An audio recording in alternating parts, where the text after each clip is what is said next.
on pole position today, and there the man is, climbing into the Williams on pole position on the grid. Ayrton Senna there alongside him.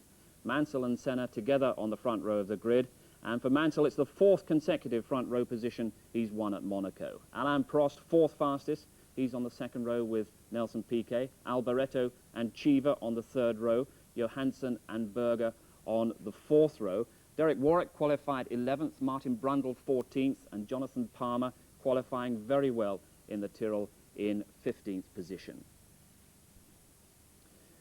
Well, this is the scene which is perhaps the most familiar in Grand Prix motor racing. Nice to see it dry and sunny after so many wet races in recent years. We're looking down on the famous hairpin at Mirabeau, slowest part of the circuit and always the most congested before the sweep down into the tunnel from where they emerge into the chicane alongside the swimming pool, and there the banks of photographers waiting for any incidents that may come at Mirabeau. And if you're wondering why the clock is a little slow on the casino, well, we recorded these pictures a few minutes ago. The casino looking down on Casino Square there, the right-hander, which just precedes Mirabeau. And I'm sure the casino has been doing some pretty good business in the last couple of days. Maybe not the favourite circuit for the motor racing purist, but a social event, a place to be seen. And they're all set to celebrate Alain Prost's record. If he passes Jackie Stewart's total of 27 victories, well, he's got that cake waiting for him if he does make it today. And there is Prost in the McLaren on the 2nd row of the grid, no doubt comparatively content to have that position on the 2nd row and play his waiting game. Eddie Cheever there on the 3rd row. He's alongside Michele Alboreto. And in our usual position, in the commentary box, of course, James Hunt and Murray Walker. And welcome to Monaco, where the weather, this important element, to put it mildly, is absolutely superlatively good. Bright sunshine, dry roads, ideal conditions. And there you see the 2 names of Nigel Mansell and Ayrton Senna going through on the grid. Nigel Mansell in pole position for the 3rd time in the 4 races this year. And he went round incredibly quickly yesterday, just a bit faster than Ayrton Senna, although the tables were turned this morning in the warm-up because Senna was faster than Mansell, indeed nearly a second faster, and it looks as though the active ride suspension of the Lotus has now been well and truly tuned to this circuit. Well, James and I seem to have caused a bit of controversy at the Belgian Grand Prix last weekend before last, when we were talking about Nigel Mansell and Ayrton Senna going off, and I think you want to say a few words about that, James. Well, I don't really want to, because I really have to apologise to Ayrton Senna, to his fans and to the experts who saw the race and very kindly wrote in, pointing out that I was in fact entirely wrong about the incident. I blamed Senna for the accident, and that was unfair, because Mansell was making a pretty ill-considered manoeuvre round the outside of him, and Senna had nowhere to go. Well, let us fervently hope that there is no incident in this race, because it's all too frequent that one occurs. You see, this being a street circuit, all the corners are natural road corners, and the most important one of them all is the first corner on the first lap, which is Saint-Devote, which is a right-hander which leads into the hill, which goes up and past the Hotel de Paris into Casino Square. And all too often in the past, when the drivers have fed in some 850 horsepower, there has been a coming together at that first corner. And as you see, on the left there is Nigel Mansell, on the right is Ayrton Senna. When they leave now, it will be for the parade lap, and I emphasise it is not the start of the race. But whoever gets into that first corner first, as Mansell leads away, followed by Senna, Piquet, Prost, then the Ferrari, and Eddie Cheever in a fine 6th position, is going to be in a very commanding position to control the race. One of the problems here at Monaco is that it is extremely difficult, if not virtually impossible, to pass.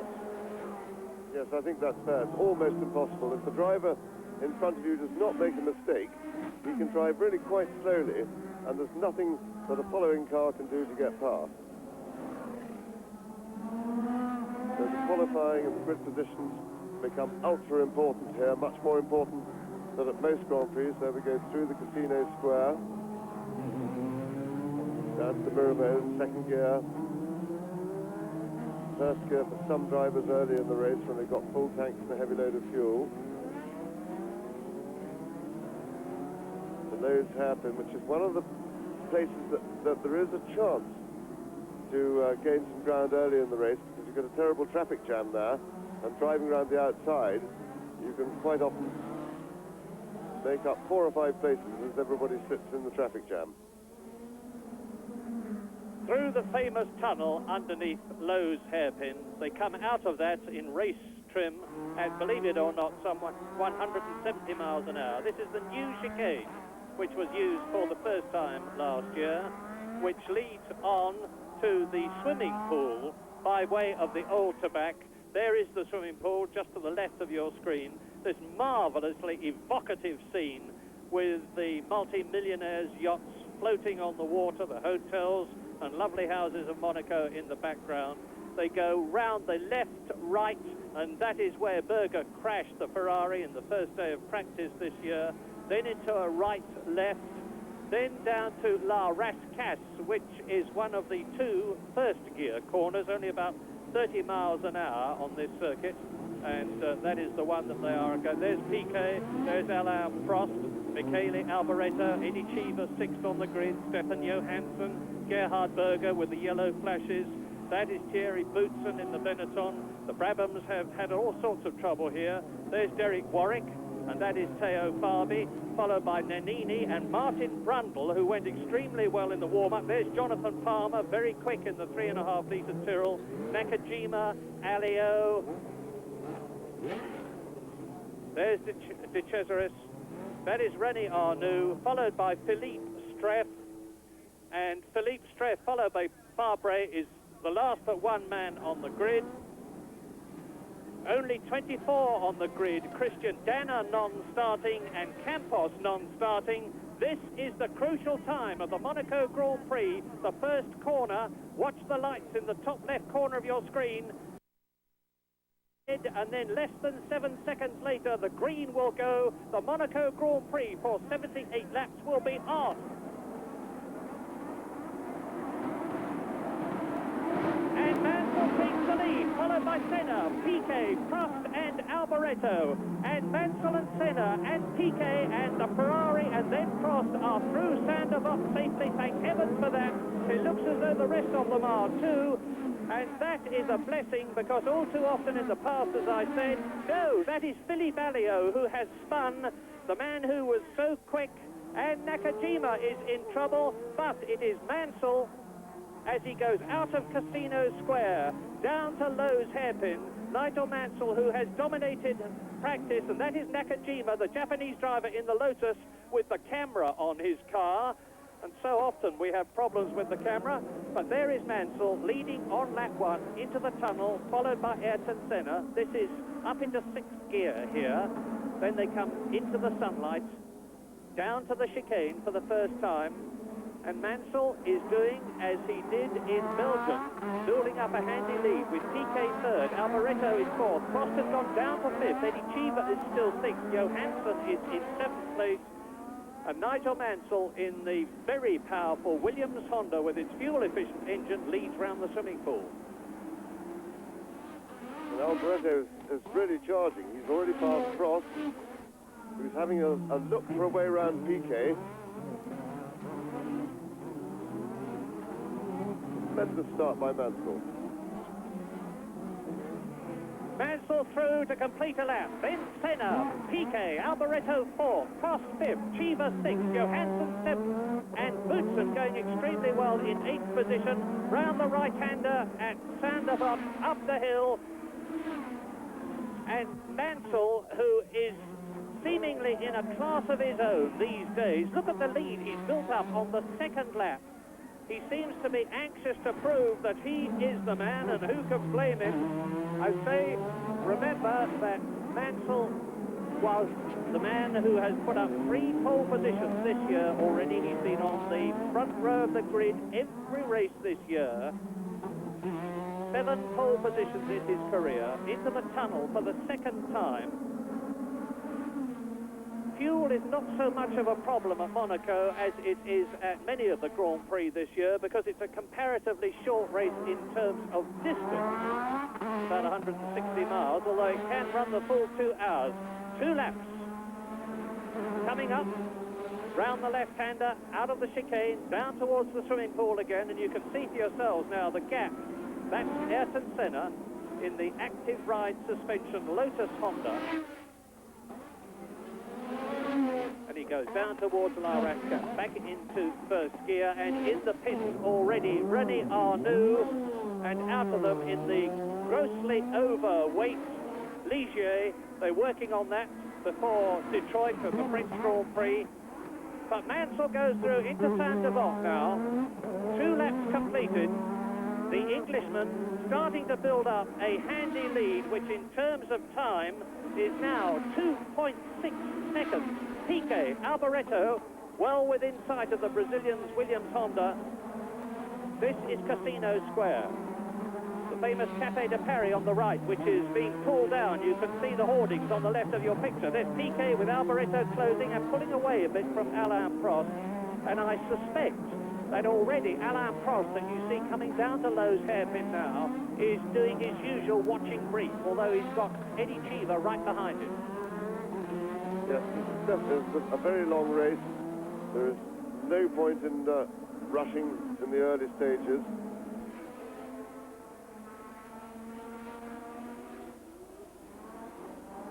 Nigel Mansell really building up a very good lead. And Nelson Piquet, I notice, is starting to close a bit on Ayrton Senna. The gap between Mansell and Senna now is still 2.6 seconds. There is Alain Prost, and Eddie Cheever is swarming over Alain Prost's gearbox now, metaphorically speaking, with Gerhard Berger right behind him. And the 2 Ferraris have had a lot of work done on them. They have a new suspension set up here. They have a new under tray to help the aerodynamics.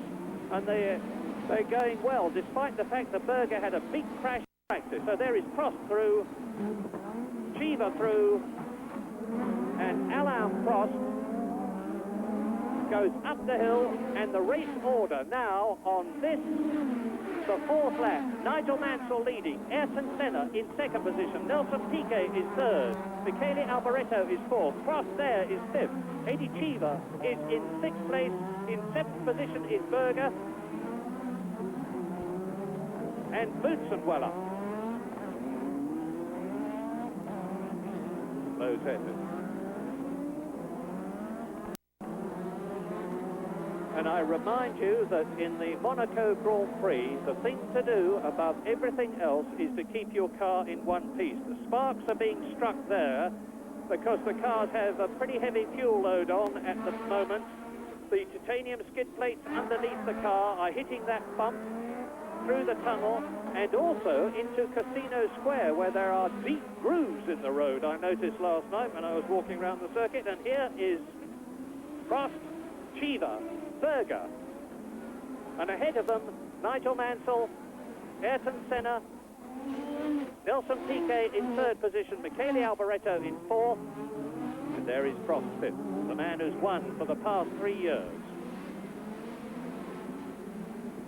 And the man who has been condemnatory, to say the least of it, number 1, Alain Prost, about the fact that originally 26 people were going to be allowed to start here at Monaco. That's Piquet, there's Alboreto, here is Prost, and they go up the hill there at some 165 miles an hour. Round the Hotel de Paris corner, that's the gap. Now Mansell has really pulled out the lead. Nearly 3 seconds as he rounds Lowe's hairpin, goes down towards the Portier. This is the Portier, underneath the elevated roadway, through the tunnel. Those are very bright arc lamps that they have there to give the drivers some view as they go through, and then they burst into the sunlight, down to the chicane again, left, right, very much slower than it used to be. And the lap record here is held by Michele Alboreto from 1985 at a speed of 89.6 miles an hour. Mansell's the fastest so far, 1:31.2. So he's well below the lap record, but he's obviously got no need to hurry the way he's going at the present moment. So, Mansell leading. And then it's Senna, Piquet, Alboreto, Prost. Derek Warwick is in 9th position. Jonathan Palmer, an excellent 15th in the 3.5-litre Tyrrell. Martin Brundle in the Zach Speed is in 17th position. And here's the race leader. Now, at this early stage of the race, it is beginning to look as though Nigel Mansell's main problem will be to keep going reliably. Watch his boost. He will be able to turn it down a bit, even in the early stage of the race, to make the engine as fuel efficient as possible. And he's already coming within sight of somebody that he's going to lap as he goes down towards the portier. There is Senna. You just saw Piquet behind him. So the two Williams Honda cars are first and third, and Honda engine leading cars are first, second and third, because Senna has got the same type of V6 turbo engine as the two Williams cars. Mansell. Mansell looks very, very assured at the moment. He's quite clearly driving well within himself, trying to build up a lead without particularly pushing it, without trying to get away. He knows it's a very long race.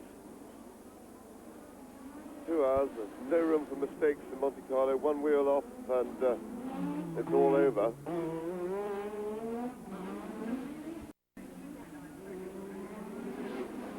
Mansell coming through to complete his 6th lap out of 78.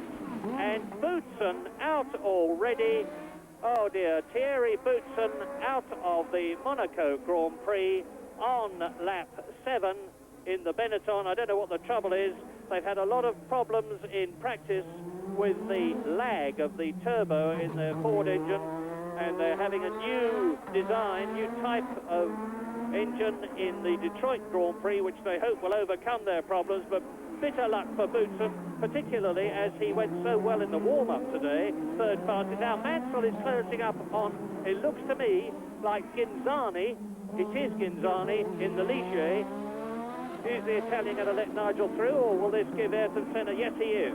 No problem there.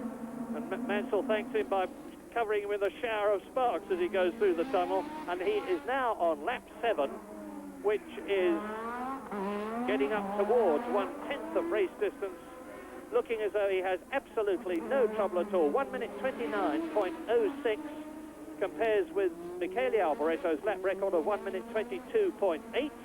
And now Senna closes up on Ghinzani to lap him. Race order. Lap 7. Mansell leading. Senna second. Piquet, who does not like it here at Monaco, the circuit I mean, although he lives here, is in 3rd position. Michele Alboreto in the Ferrari is still in 4th place, ahead of Alain Prost with his usual watching brief. In 5th position, Alain relying on people in front of him striking some sort of trouble. And in 6th place, it's still Eddie Cheever. There's Mansell. And you can see that Mansell, who improves almost race by race, has now got a commanding lead. 5 seconds is an excellent cushion.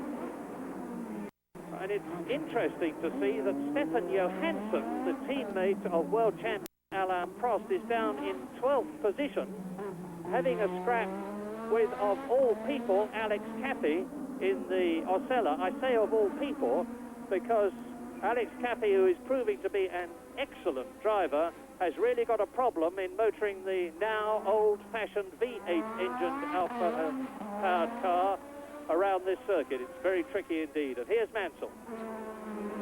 Lap 9. Look at the crowd in the background. They are appreciating a superlatively good Grand Prix demonstration by 32-year-old Nigel Mansell from Port Erin. This is his 94th Grand Prix. Having driven for Lotus for 4 years, there is the Lotus of Ayrton Senna, the cool Brazilian. And there's some adjustments made to the active ride suspension by Peter Wright and his colleagues after practice yesterday, which certainly resulted in a very significant improvement in the performance of this Ayrton Senna number 12's Lotus Honda, because, as I said earlier on, he was nearly a second faster than Mansell in the warm-up. Not that that seems to have mattered in the least to Mansell, who's fairly pulling away from him now. And we are on lap 9. Senna, that you're looking at, rounding Lowe's hairpin, created a sensation in 1984 in the Tolman when he finished second and actually passed the winner, Prost, on the line as the race was stopped short of its full distance because of the weather. And he's done nothing but go forward since. Ayrton Senna into and out of the tunnel. Mansell leads. Senna second. Piquet third. Alboreto fourth. Prost still fifth. Cheever still sixth. And this is lap 9. And a little bit of a queue is developing behind Michele Alboreto. It's going to be very hard work for them to find a way around it. Now you see Alboreto just coming to the swimming pool complex, Prost behind him. Cheever's tremendous performance in the Arrows. They've got their car together this year, got a really good car. Berger. Ferrari had a lot of trouble in practice, apart from the damage to both cars on Thursday. And Prost is starting to look for a way around Alboreto now. Alboreto, who is in 4th place in the Ferrari, and this is where he had his accident with Dana, and as James says, Prost is easing away from Cheever, who is in 6th position, closing up on the rear wing of the Ferrari of Michele Alboreto. That's Cheever in the Arrows Megatron, and Arrows are in 6th position in the world, in the Constructors' Championship. Now you can see the pressure. Johansson is in trouble. Stefan Johansson, who was in 12th position, has lost 4 places. It looks as though one of the McLarens, that of Stefan Johansson, is dropping back. But meantime, Alain Prost, and you see him now, coming out of the tunnel. That's Cheever, who is 6th. There's Prost, 5th. Ahead of him, Alboreto, 4th. Mansell out on his own, chased by Senna, who is now nearly 6 seconds behind the leader. Nelson Piquet is some 11 seconds behind. And there is Philippe Streff's car out of the race, one of the 2 Tyrrells. So Thierry Boutsen is out. Philippe Streff is out on lap 10 in this 78 lap race, and you can see that the right front wheel is missing. Yes, and Streff looks as if he's trapped in the car. Looks like he's had quite a heavy accident.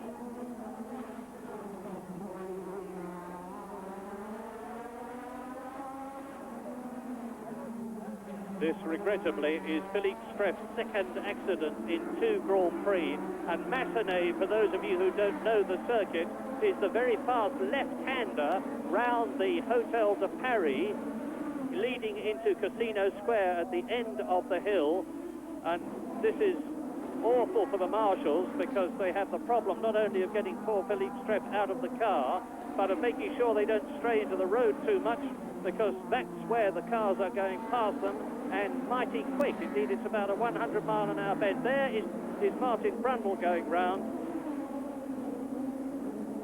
The steering wheel off,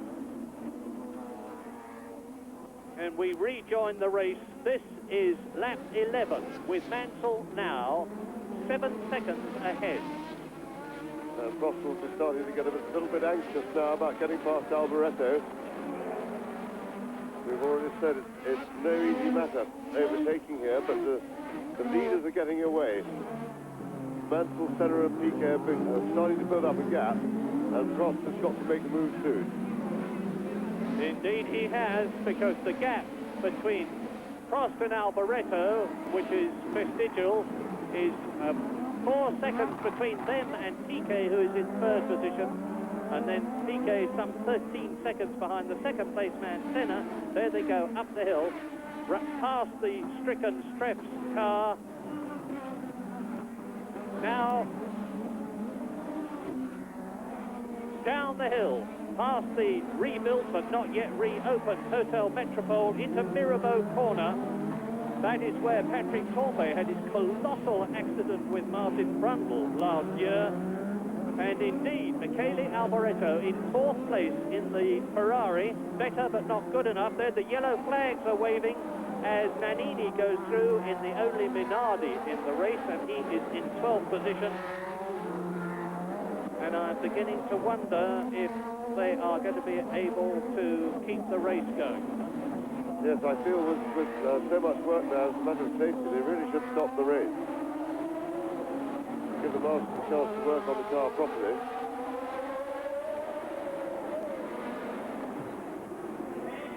Well, Streff out of the car, that's a blessing anyway. And I noticed the crane, which is strategically placed there, is all ready to haul the Tyrrell away.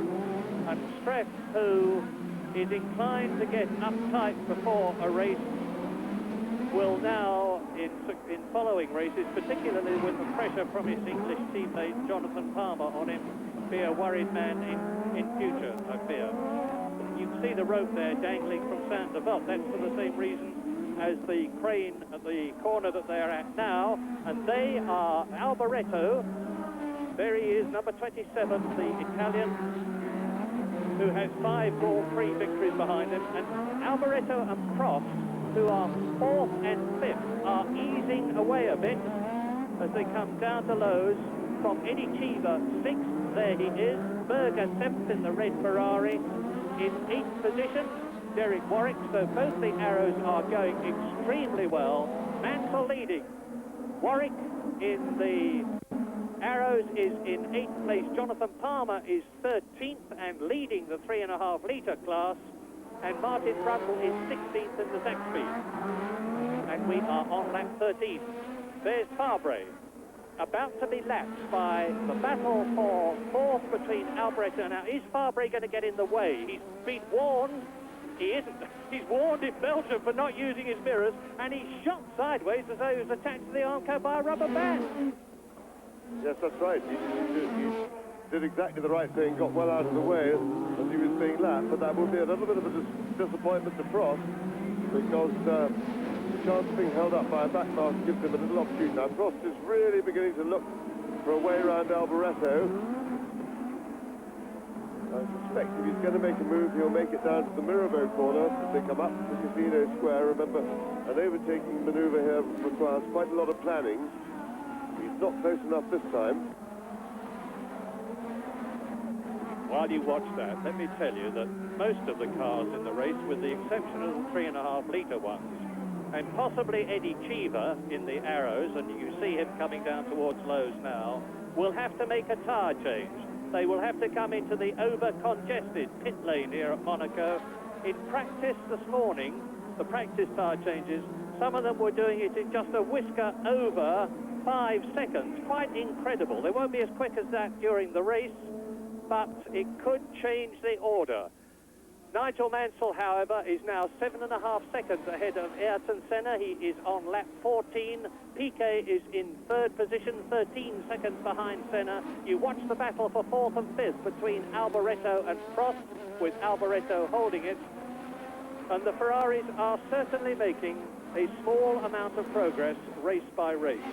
They weren't helped here at Monaco when Alboreto had his practice crash with Dana and Berger drove into the Armco at the swimming pool, and both cars were virtually destroyed. Alboreto's was, and they had to bring the spare car from the Paul Ricard circuit, and now Prost is right up with 4th place man Alboreto. He won't get through there. Up the hill. Now that is Nakajima in front of them. Satoru Nakajima, the Japanese driver, 1 lap behind already in 19th place. This is his first drive at Monaco, and what a place to learn to control 850 horsepower. Once again, he'll be hoping that Nakajima doesn't get out of the way, and it isn't helpful. It could just give him the little opening he needs. Prost all over the back of the Ferrari gearbox. just how difficult it is to find an opening here. Will he find it as they come out of the tunnel and down to the chicane? I very much doubt it. Nakajima, I remind you, he's been lapped. He's way down, 19th position. Alboreto trying to go through as they come up to the Tabac turn. This is Nakajima. You are riding with Satoru Nakajima in the Lotus Honda now. Behind him, and he waves his hand to the right to say, pass me to the right, and Alboreto and Prost need no second invitations. That they are through, and that has given Prost his opportunity. Now he might just get through as they come up to Saint-Avold. This is one of the few places they can get through, and Alboreto knows that, of course. He's a master of passing there himself, and he holds the Frenchman off. And as they go up the hill on lap 16 out of 78, there's Chiva. That's Alboreto fourth, Prost fifth, Mansell leads, Senna second, Piquet third, Chiva is in sixth position. And Prost's problem is that he seems to lose a little bit of ground through Saint-Avold and going up the hill, so he's not quite close enough through Casino Square to get a shot at Alboreto down to the Mirabeau. These two, of course, are old adversaries here at Monaco. In the damp conditions of 1985, they were at it hammer and tongs as they are now, and in the end, Alain Prost wore the Italian down and got through. Prost flips the curve there, and look at Eddie Chiva. Eddie Chiva in the background, and Berger, they're 6th and 7th, are catching Alboreto in 4th position and Prost in 5th place. There's Alboreto 4th, Prost 5th, Chiva 6th, and Berger 7th, up to La Rascasse. Yes, and meanwhile, the leaders, Mansell and Senna, getting further and further away. Frustration time for Alain Prost. Mansell is some 10 seconds in front of Senna, who is some 8 seconds in front of Piquet. Nigel Mansell, of whom we have not seen very much, was fastest in 3 of the 5 practice sessions, including this morning's practice session, that is, making up 5. Senna was fastest this morning, and Mansell was fastest in 3 of the 4 others. He has dominated practice here, as he dominated it in Belgium, and the positions of the British drivers at the present moment are that, of course, Nigel Mansell is in the lead. Derek Warwick is in 8th position in the Arrows. Jonathan Palmer is up into 13th because he has passed Stefan Johansson's McLaren, and Martin Brundle is 16th in the Zakspeed. Through the tunnel, down to the chicane.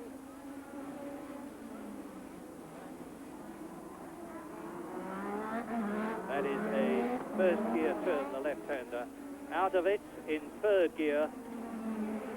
Prost is not really making up any time and distance on Alboreto, but if anything, Chiva is starting to get... Now, the figures at the bottom there, 16 tours, number 5, Mansell leads, number 12, Senna second, number 6, Piquet third, number 27, Alboreto fourth, and number 1, there he is, Alain Prost, in 5th place.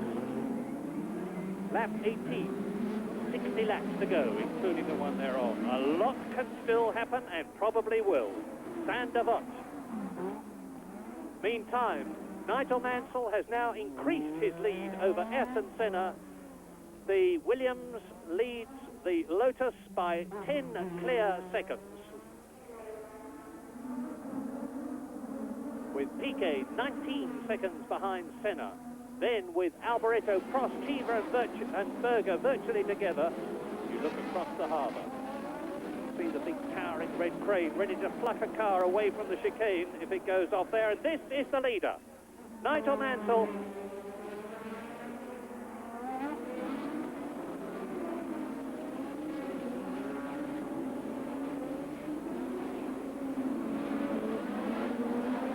Mansell really looks very smooth indeed. He's always liked street circuits, always done well at Monte Carlo, and he really looks very happy in his work. He's steadily building up the lead. He's not appearing to have to push.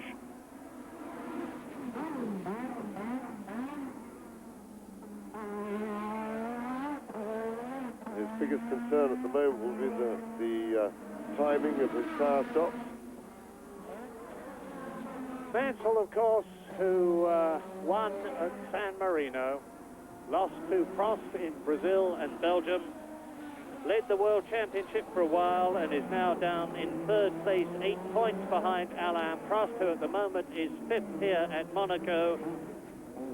And the race order now on lap 19, as you watch Mansell go into the tunnel in the lead, is Mansell leading, Senna second, Piquet third, the two Williams Hondas then first and third. Michele Alboreto in fourth position, still holding off Alain Prost fifth. Cheever sixth, right behind Prost, and Berger seventh, right behind Cheever. Derek Warwick is in eighth position, but Tracy is ninth. Barbie is 10th, Alec Caffey is in a superb 11th place, and 12th is Alessandro Nannini, the Italian who has just won the revived Mia Emilia race in Italy. Stefan Johansson has got back past Jonathan Palmer, 13th Johansson, 14th Palmer. Brundle is languishing in 16th place. And out of the race have gone Thierry Boutsen and Philippe Streff. Boutsen perfectly okay, and as far as we know, Streff is, as Mansell completes another lap. And again, Johansson has started slipping back. I don't know what his problem is, and I can only guess. I know he was running in a new gearbox this morning, but the erratic travel of the McLaren is a bit of a puzzle at the present moment. There's nothing erratic about Nigel Mansell. He is very much in a winning groove. Notice the way he's keeping away from the curbs. That's an indication of the fact that he's driving well within his personal limits as he goes into the tunnel again on his 20th lap, leading now by nearly 11 seconds. The man, he won this is just about a quarter distance. He won in San Marino. He was sixth in Brazil. He didn't finish in Belgium, of course. If he gets 9 points in this race, although there is still a long, long way to go, it will give him 19. And that's the man in second. I have just been given a message. We didn't see it, nor did you. Stefan Johansson's problem was that he spun at the Portier, which is the right-hander before the tunnel. There's Arnoux, and that's obviously why he lost his time. Arnoux in the Ligier, grossly overweight. There's a new car being built now. Michel Tétou, the French designer, has disappeared from Monaco and is not going to be seen again until the French Grand Prix, when he reappears with a new Ligier for his two drivers, Arnoux and Ghinzani, to drive.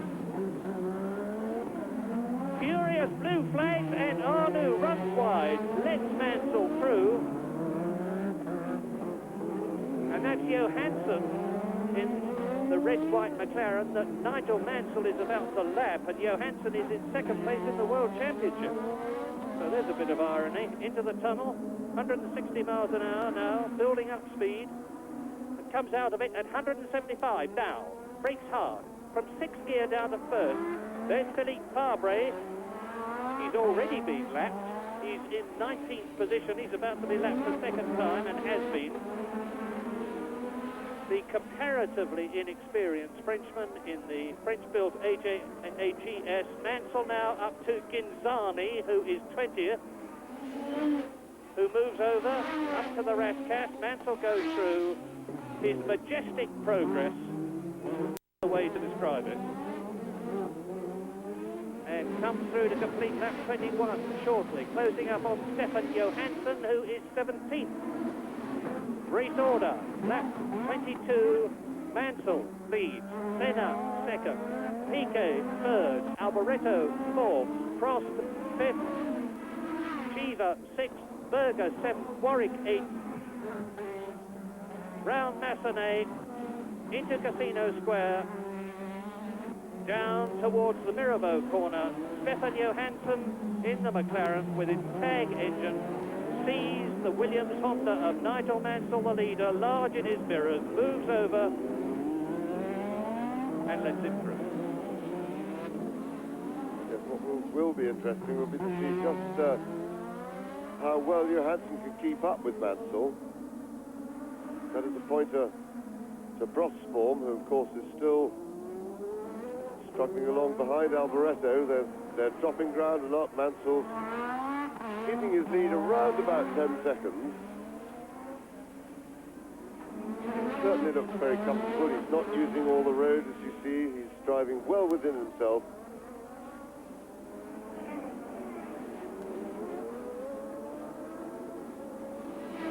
There's Senna, and Senna, of course, she just bounces off the curb a little bit, and again, Senna is obviously giving it 110%, trying to keep in touch. And Mansell now, with the vortices coming visibly off his rear wing, is closing up on Andrea de Cesaris. There he is, number 8 in the Brabham BMW. De Cesaris is in 16th place. Mansell has already lapped Johansson, Nakajima, Ginzani, who's 2 laps behind him in 19th place, and Fabre, who is 2 laps behind him in 20th position. And he's coming up to take Andrea de Cesaris. The Brabhams haven't been going nearly as well here in Monaco as they went in Belgium and San Marino.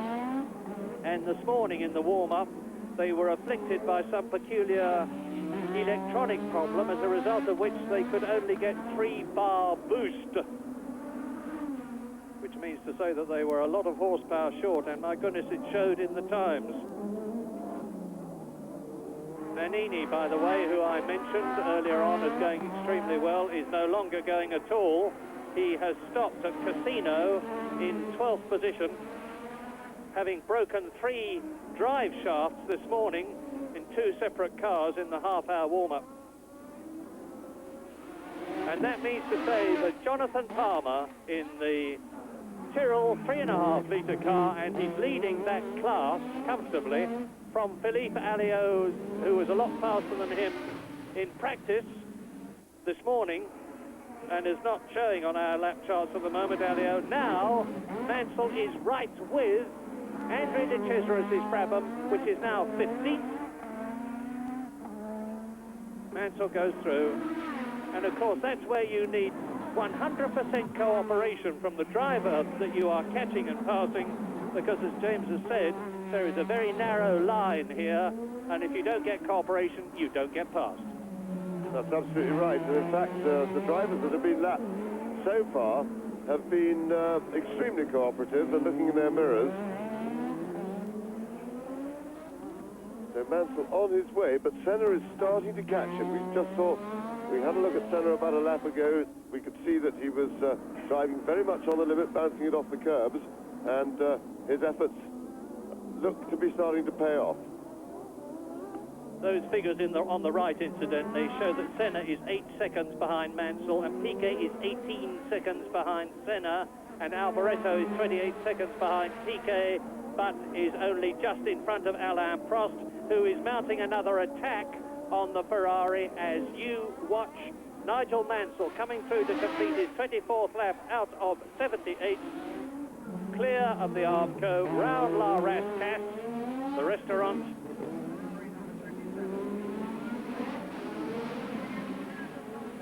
And now up to complete the lap and into Saint-Devant. That's 24 laps completed. And it's 1/3 race distance. Now, this is the 4th place battle behind Mansell, Senna and Piquet. And as you see, Prost is mounting another attack. He's taking a deep breath and he's having a go at the Ferrari. Yes, same old problem. Over 20 laps now, he's been stuck behind Alboreto. Alboreto, very much aware of that. His tactics will be surely to not rush, make sure he makes no mistakes, and let Prost try and find a way around. And that is really a big problem at Monte Carlo.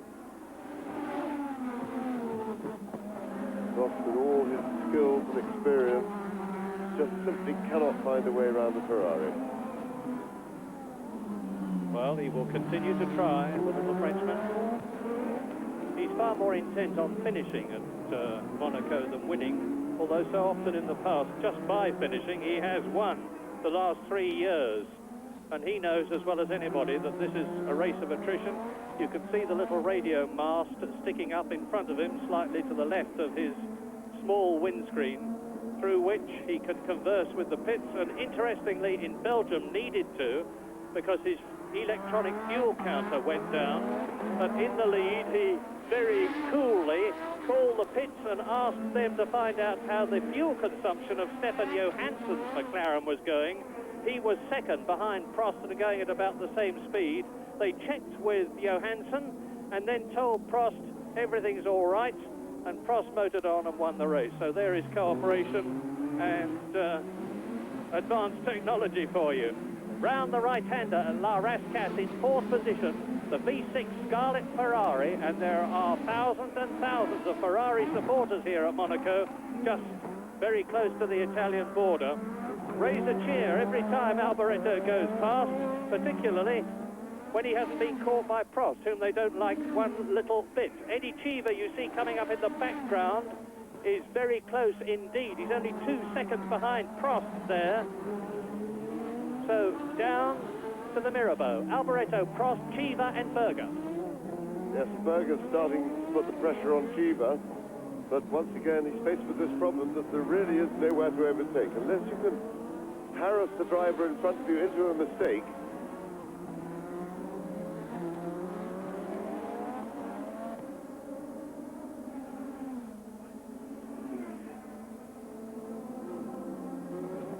the other problem, of course, that Prost has is that when you're following another car very closely, it's much more physically demanding, it's more mentally demanding, there's much more pressure and concentration required, and you can't keep this up for a whole Grand Prix. So Prost, I think now is taking a little breather. He's sitting back a bit. He's close enough to be able to pounce on any sort of mistake from Alboreto. He's not actually mounting an attack. One of the astounding things about this Monaco Grand Prix to me already is how incredibly reliable the leaders have been. Mike Doodson's lap chart alongside me has not altered since lap 7, with Mansell in the lead, with Senna second, Piquet third. There is Mansell, who has now lapped Capelli, who is in 13th place, second in the 3.5 litre race behind Jonathan Palmer, who is 12th. Piquet still third, Alboreto ahead of Prost still, 4th and 5th, 6th Cheever, 7th Berger, 8th Warwick, 9th Patrese, 10th Farby, 11th Cappy, and there is the Leighton House March with its distinctive blue-green colour livery behind the white, red, yellow and blue of the Williams Honda race leader Nigel Mansell. Dustin Hoffman, they call even Ivan Capelli. There he is in the background. He's been lapped. Mansell coming through again.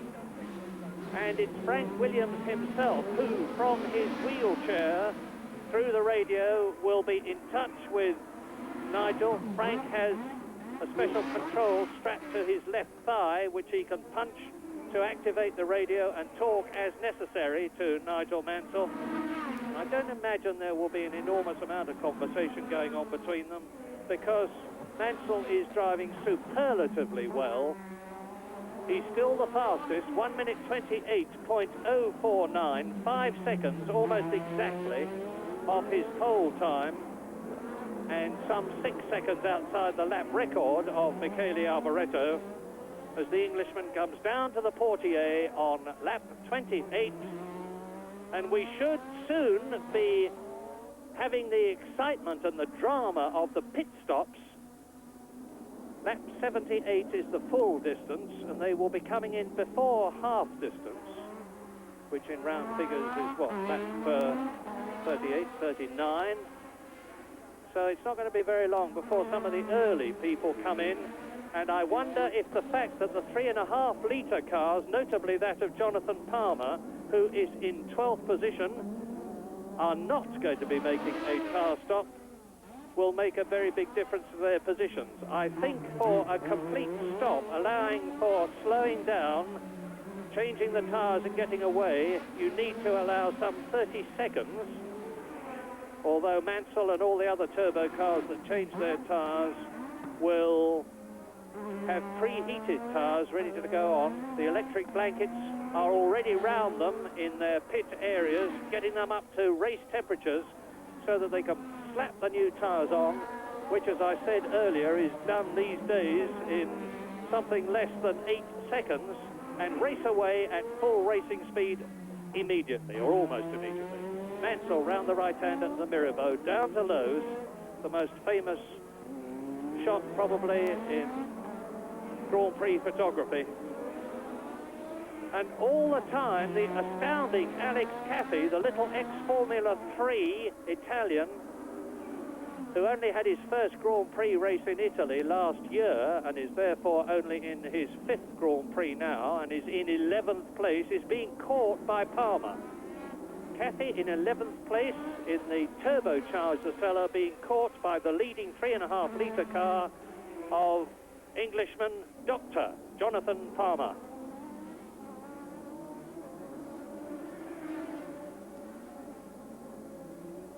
That's Senna second.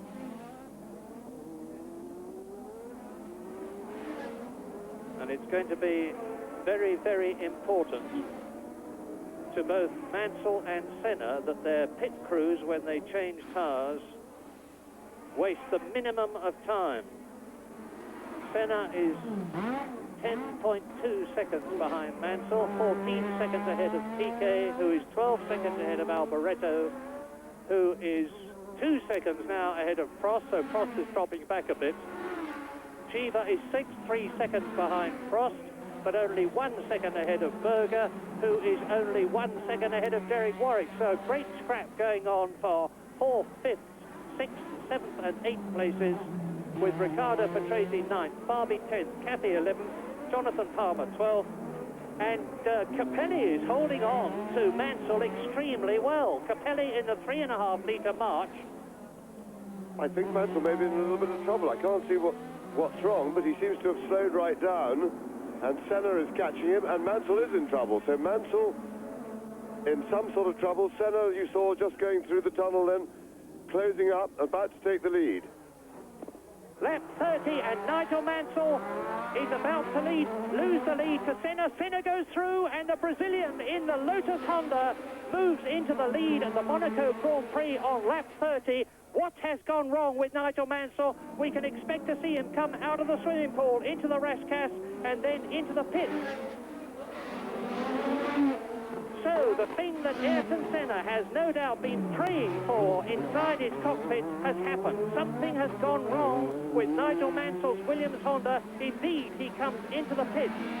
And Senna has gone through in the lead. There are the Williams mechanics ready to receive him. Is it going to be more than a tyre change? Mansell looks up and shouts something at his race engineer. He's already lost first place. And this is a very slow pit stop. It's more than tyres, no doubt at all about that. Nigel Mansell, having led from the lights turning to green until lap 29, looks as though he may be out of the Monaco Grand Prix. What tragic luck. Yes, whatever it is, it looks pretty serious. They got the engine cover off. Mansell has really already been there much too long to remain in contention. And he's getting out of the car, so it's all over for Nigel Mansell. A great shame, a very assured drive. He drove well within himself and was controlling the race very nicely from the front, and his cars let him down. And everybody's heart must go out to Nigel Mansell, who had driven superbly. He had built and maintained a cushion between himself and the race leader now, Ayrton Senna, was controlling the race from the front, and it looks like an engine problem. Senna now leads, and in second position behind the Brazilian is his countryman, Nelson Piquet. Senna gets the lead, the signal, and the active suspension. Lotus, this is very significant, now leads the Grand Prix, as Senna has led Grand Prix this year in the past. Another bit of excitement is that Jonathan Palmer is right up with Caffey, who is now in 10th position, because now on lap 31 it is Ayrton Senna that you look at rounding Mirabeau Corner in the Lotus Honda, and he is leading Nelson Piquet by 16.16 seconds. Michele Alboreto is up to third, and he is 12 seconds behind Piquet, but he is only 1 second now ahead of Prost, who is fourth. Eddie Cheever is 7 seconds behind Prost in fifth place, and 3 seconds ahead of Derek Warwick, who is sixth now. Berger in the second Ferrari is in seventh place. Riccardo Patrese is eighth. Farby is ninth. Caffey is 10th. Jonathan Palmer, leading the 3.5 litre class, is in 11th place, and Martin Brundle is 14th. There's Palmer. Palmer has now been caught by Ayrton Senna. Senna is about to lap the 11th place man, Jonathan Palmer, who is slowing him up as they come out of the swimming pool area. But Senna, with a 16-second lead, has got a very comfortable gap between himself and Nelson Piquet on lap 32 in this 78-lap race. And he should pull out and blast past the 3.5 litre Tyrrell, and he does so. Ayrton Senna, the incredible Brazilian. Now, that's Caffey in front of him. Get a good look at Alex Caffey, because he deserves everybody's plaudits and congratulations. The little Italian, now in 10th place in the venerable Osella, has driven superbly and is driving superbly.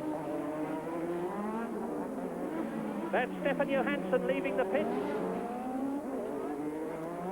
Meanwhile, Prost still pushing with Alboreto, can't find a way around. Senna putting away, he has some 17.5 seconds on Nelson Piquet. Got a further 12 seconds behind, 12 seconds ahead of Alboreto, so the field is really spreading out. And as Senna takes Caffey, who has got Jonathan Palmer right behind him, Caffey 10th, Palmer 11th, so Senna, that you are looking at, the race leader, has lapped everybody, therefore up to 9th place, and that's Theo Farley. There he is, the very distinctive colour scheme. Number 12, Ayrton Senna. And meantime, Derek Warwick is in the points in the Arrows Megatron, the gritty Englishman. Derek Warwick is in 6th position now. He's got ahead of Gerhard Berger's Ferrari, unseen by you, as Senna goes up the hill to the Hotel de Paris. And there is Berger, there is Alboreto, I apologize, with Prost mounting another attack. And this again is the point where Prost, if he lines up properly, could get through at Sainte Devote. Yes, Prost's problem, as we saw earlier, and I think he's looking around both sides, but Alboreto's making himself fairly wide, which is entirely his own right. And Prost, we saw earlier, seemed to be a little bit slower than Michele through Sainte Devote. Couldn't be quite close enough through Casino Square, which is really where you'd like to mount the attack down to Mirabeau Corner. He took a bit of a rest for a while, which is what you have to do. It's too physically demanding to keep attacking throughout the race. Taking this rest, but he's definitely getting very aggressive about it now. And these two are 11 seconds behind Piquet, and the race order on lap 34 out of 78 is Senna leading, 17 seconds ahead of Piquet. Third is Alboreto, fourth is Prost, and you watch again Prost mounting an attack on the Ferrari as they exit the tunnel. Fifth is Cheever, sixth is Warwick. Both the Arrows then are in the points, and I think that's the first time this year, and certainly for a very long time, that has happened. But Alboreto can see Prost behind him. Prost can see Alboreto in front of him, into the swimming pool, left, right, out of the swimming pool, right, left, down to La Rascasse, up towards Sainte Devote, and again, Prost will try to ensure that he exits the right-hander, which leads towards Sainte Devote, tucked up under the wing of Alboreto's car, and into the pits, I think, is going Alboreto. Yes, indeed. Michele Alboreto goes into the pits. Now, let's see how long his pit stop takes. Start the watch. A swarm of Ferrari mechanics behind him, and Prost has gone up into third position, of course. Out goes Alboreto. I made it 8.3 seconds. They made it just over 9. and that's a very good stop. And the reason that Nigel Mansell retired is that he had a broken turbocharger, and that figures because you saw how he slowed but still kept going, and since he couldn't proceed at racing speed with the lack of boost and therefore a gigantic diminution in horsepower, out of the race went Nigel Mansell, into the lead went Ayrton Senna, up to second went Piquet, up to third went Alboreto, who has now gone into the pits and out again, so third is Prost. Yes, it'll be very interesting to see now that Prost has got a clear run in front of him, just whether he can make any impression on Nelson Piquet. The gap at the moment is some 14 seconds.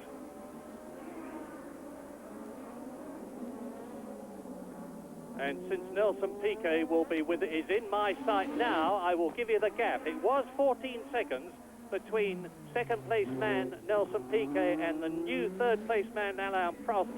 There he is, the man who's won for the last 3 years. And into the pits goes Prost. Ron Dennis there in the background. And they're telling others to get out of the way, and a superb stop by the McLaren team, just under 8 seconds, which was at minimum a second faster than that of Michele Alboreto. So now, still with Senna leading, the Ferrari and the McLaren have changed to new tyres. Yes, vital piece of teamwork. The McLaren team did a really wonderful job then on Prost's tyres, but he's hoping that he can get out in front of Alboreto, in that he couldn't pass him, but the team hopefully has done the job for him. And we'll soon see, because here is Ayrton Senna coming through to complete his 36th lap. Place 1 you see on the board. Place 2 should be Nelson Piquet coming through in about 20 seconds time from the time Senna passed us, and then we'll see whether it is Alboreto or whether it is Alain Prost. And we've still got a lot of this Monaco Grand Prix to see. There goes Piquet past me as you watch Senna go down to Mirabeau corner.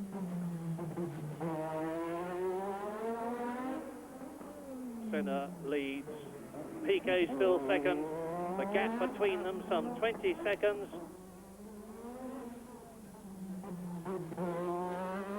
And through goes Eddie Cheever in third position. Eddie Cheever in the Arrows Megatron is third. Coming towards me now is Alain Prost, and behind him is Michele Alboreto.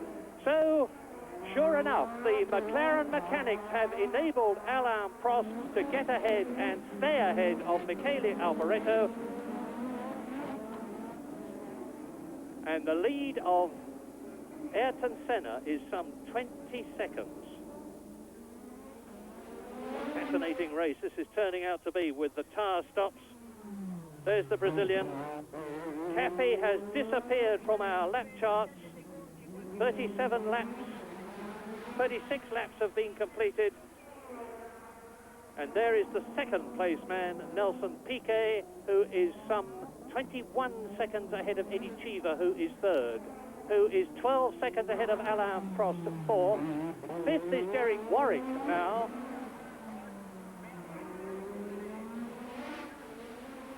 And on lap 37, there is Piquet, who is complete 38, because Piquet has now completed 37 laps as he goes into Saint-Devote, waiting for Eddie Cheever, the American who not only drives for Arrows with the new Megatron engine behind him, but also, of course, for the Jaguar team in Group C racing, going on to Le Mans, hopefully to win there for Jaguar, and he's through in third position. Piquet dropping down towards Lowe's. Prost goes through fourth. Warwick is fifth. Berger is. Alboreto is in sixth position. And there's the leader.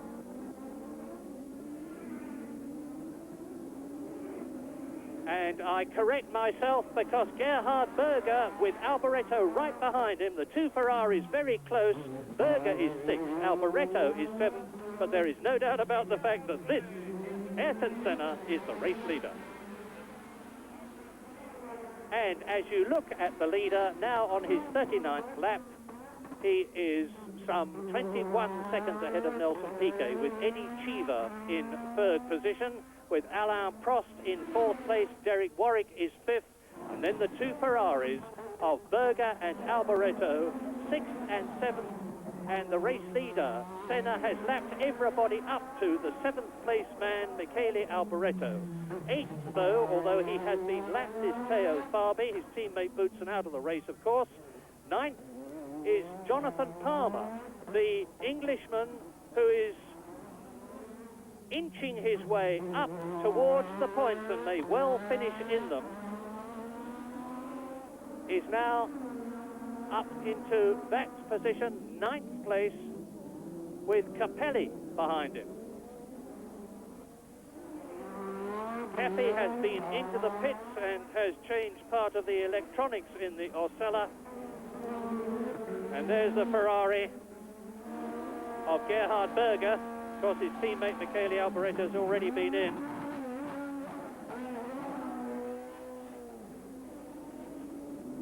The gap between Senna and Piquet, now 21.5 seconds. The Brabham of Riccardo Patrese has just coasted into the pits in front of me. Place one. Lap 39 is what's shown on the Lotus team board as you look at Nelson Piquet going through the swimming pool area in second position. What is interesting is the two leaders have not yet made their tyre stops, whether they're going to try and go the distance, and there goes Piquet. So Piquet's in for tyres because it seems on the late side we're at half distance now. Remember, the car being heavier uses stopped by the Williams team. Piquet smokes his way out of the pit, lighting up those rear tyres, get them spinning a bit, get some heat into them.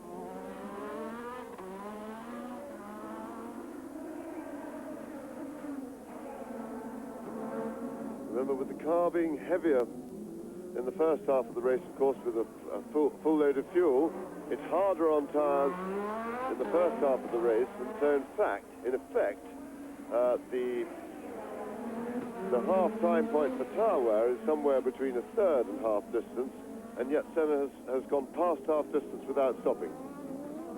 Yes, and the interesting thing is that Nelson Piquet got out of the pits before Cheever in third position rounded the Rascasse corner, so Piquet has retained his second position, including his pit stop, and that may be very significant in the closing stages of the race.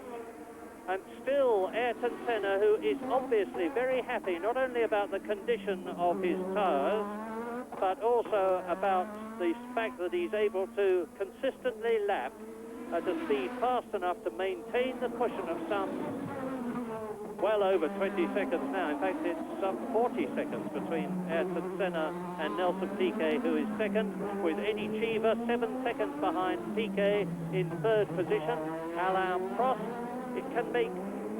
is making at the present moment very little gain on Cheever, and Derek Warwick is still in sixth place, 1 minute 61 seconds behind the man you're looking at, which is Ayrton Senna, the race leader, and he is on his 41st lap out of 78. There's the confirmation. 12 is Senna, 6 is Piquet, 18 is Cheever, 1 is Prost. Derek Warwick has moved ahead of Michele Alboreto. Warwick is now up into fifth place. Marvellous for Jackie Oliver's Arrows Megatron team. In third and fifth places, Matt Ginzani in the blue Ligier, looking as though he's going into the pits, and one of the Brabhams, I think it was De Cesaris, just bobbing in there. And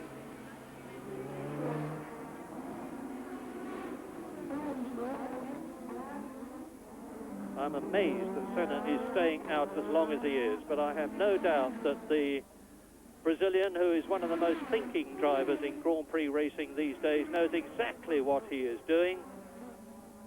He will be talking on the radio. telling people exactly what readings he's getting, how his tires are responding, when he's going to come in. And on lap 42 now, as you see him round lows, go down towards the portiere, he's a commanding 45 seconds ahead of Nelson Piquet. The retired Nigel Mansell still has the consolation of knowing that he's put up the fastest lap. Let me quickly explain this to you. Senna is the purple dot, Piquet is the red one, Cheever is the green one, Prost is the yellow one, and that shows you where they are on the lap. Thus, Senna comes up towards the swimming pool area behind Arnoux to lap him again. Yes, Senna staying out this long makes me suspect that he's possibly going to try and do the whole race on one set of tyres. We had an idea that Cheever wants to do that. Cheever is currently holding down third place. And Senna into the pit. So Senna is making his tyre stop, albeit rather late. He's the last of the front runners to stop.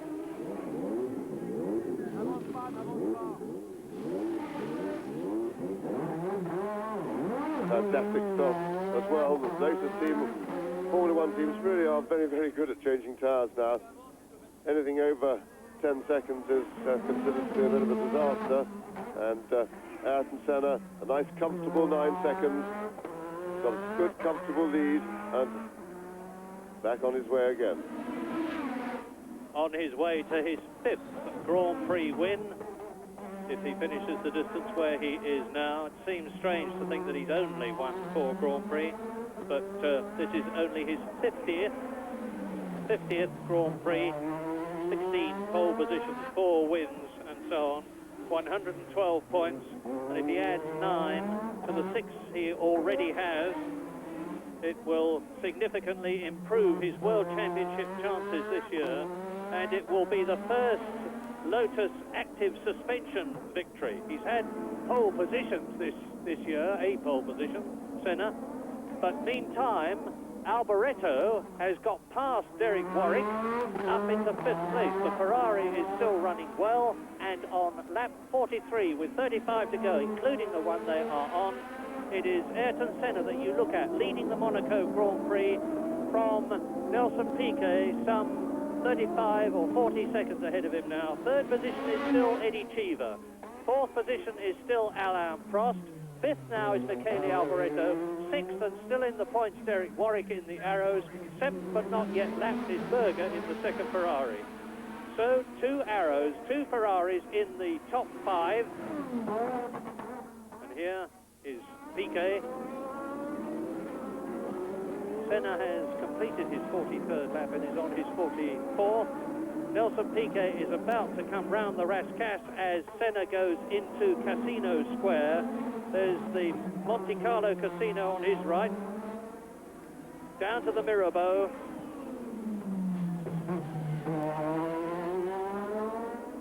And out of the race has gone Andrea De Cesaris with deranged steering. That's a bit of an embarrassment at Monaco, to join Thierry Boutsen, Philippe Stress, Nigel Mansell, but still the reliability record is holding up extremely well.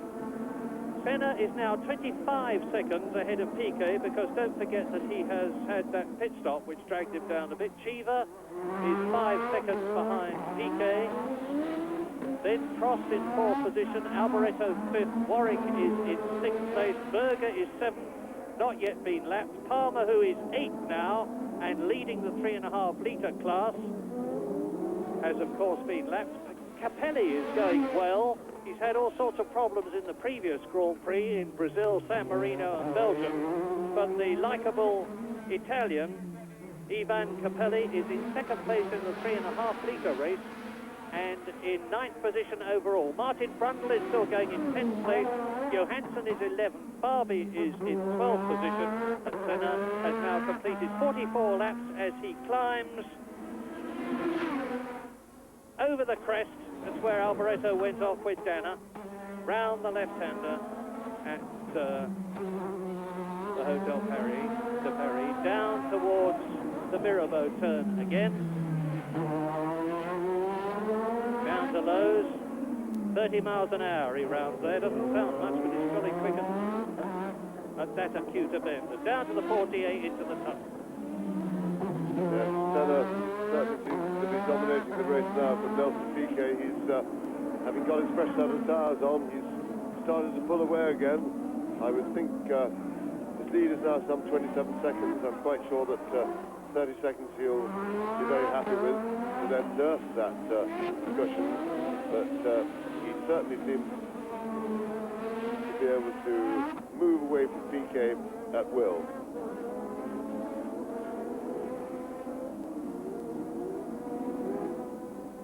Swimming pool has been specially filled for the occasion. It was empty yesterday, I can tell you that. So Senna goes round Rascasse again. He's coming up now to complete his 45th lap, having changed his tyres, having a lead over Piquet of over 27 seconds. And the Brazilian really can do everything possible to conserve fuel, not that it is usually too much of a problem at Monaco, conserve his tyres and take a thoroughly conservative drive to victory as you look at Eddie Cheever in third position. Now Cheever is some 5 seconds ahead of fourth place man Alain Prost.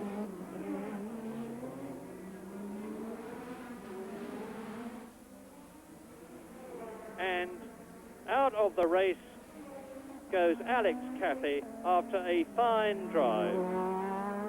He's stuck on the hill coming out of Saint-Devote on the way to Casino Square. He's only got a short walk back to the pits. Not that that will be any consolation to him, as out of the tunnel and down to the chicane, you saw Ghinzani following Ayrton Senna there, and Ghinzani is in 16th place. He's been lapped twice already.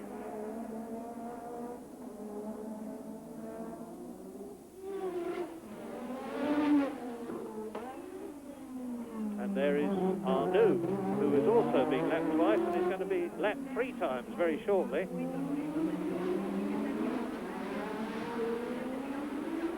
Actually, one has to admire Ligier because they've had an appalling season in terms of pressure. A puff of smoke there from the Megatron engine of Arnoux' Ligier.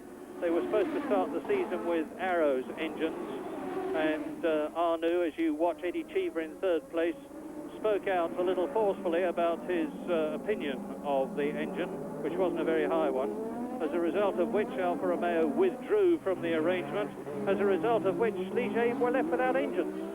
And Prost, who's been chasing Eddie Cheever, is now right up on his tail and looking for a way round. So the battle for third place is now joined. There they are.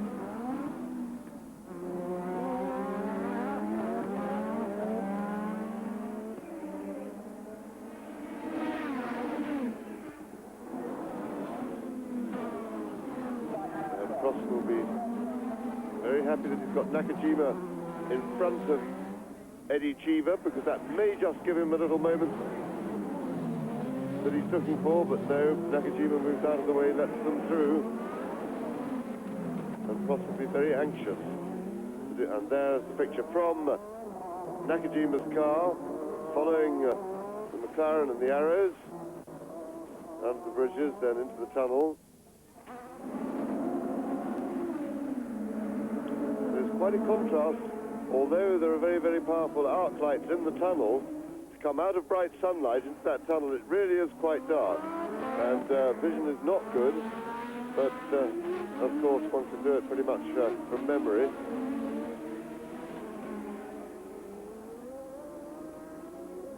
Well, Alain Prost, of course, has got a more powerful engine, I suspect, than the Megatron, but his tag power, compared with the Megatron power of Eddie Cheever, may not be enough quite at the moment. Cheever's coming up to Saint-Devote.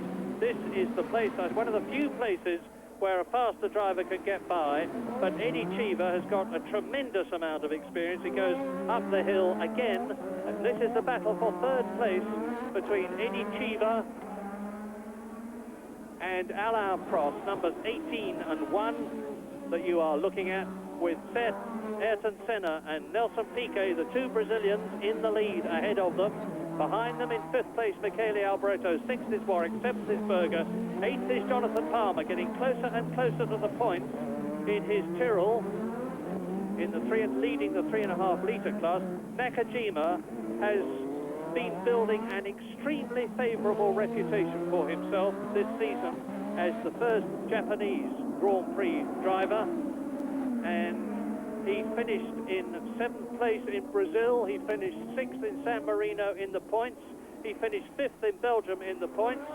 He's running well now on his first drive at Monaco in 13th place, and we've still got a long way to go. This is lap 48 that Cheever in 3rd place and Prost in 4th are on, and Nakajima could well move up several places before the race ends on lap 78.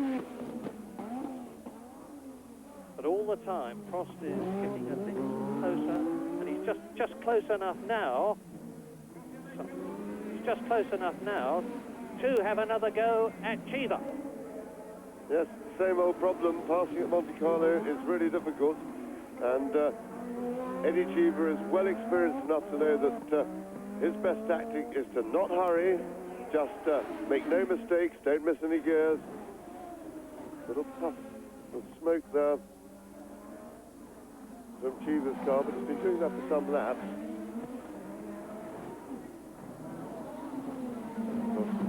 But there is no obvious place for him to get round him. He needs Cheever to make a mistake. And Eddie Cheever, in his 90th Grand Prix, is certainly not making one.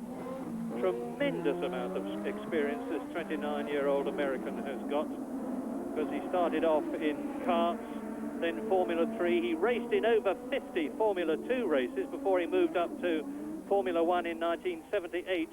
And the number of teams that Eddie Cheever's driven for is incredible. He's driven for Hesketh, Tyrrell, Osella, Ligier, Renault, Alfa Romeo, Lola, Arrows, and of course he's in the Jaguar sports car team this year.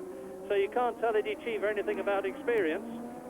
And his Arrows seems to be more than capable of holding off Alain Prost, because Prost just can't find the opportunity at the moment, despite the fact that for the last 3 laps he's come out of La Rascasse there, right in the slipstream of Eddie Cheever's Arrows, and if anything, Cheever moves away marginally as they come up to Saint-Devote, and there's no way Prost will get through there. Leading then, Senna, then Piquet, 24 seconds behind Senna, so Piquet has closed up a bit, but I'm sure it's because Senna's going slower rather than Piquet's going faster. This is the battle for 3rd and 4th, Cheever and Prost. Alboreto is still on the same lap in 5th place. Berger in the 2nd Ferrari is 6th. Derek Warwick is down to 7th, therefore. And again, Prost is right up under the tail of Eddie Cheever's Arrows.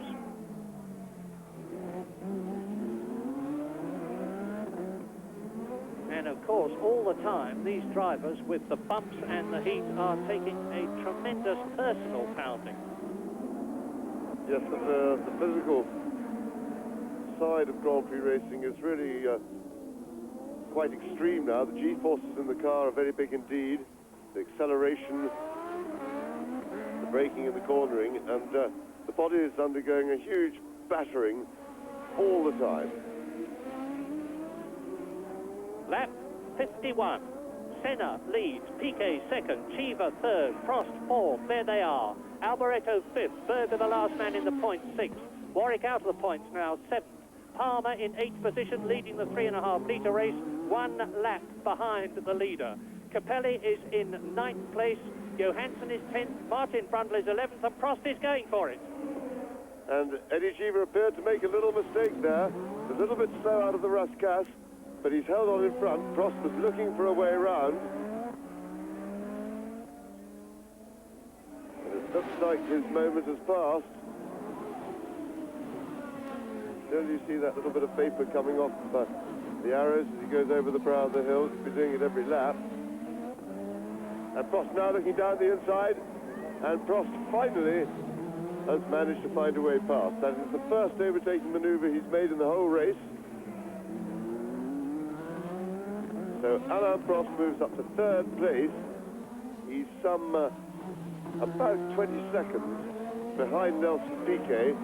So we'll watch that gap and see if he can do anything about working into the lead. And there we go again, out of the Mirabeau, out of the Casino Square rather, down to the Mirabeau, under braking. And Prost finally struggles by. Lap 51, Senna leads, Piquet second, Prost now third, Cheever down to fourth, Alboreto fifth, Berger sixth, Warwick seventh, Palmer eighth, Capelli is in ninth place, Johansson is 10th, Brundle is 11th, and Farby is in 12th position.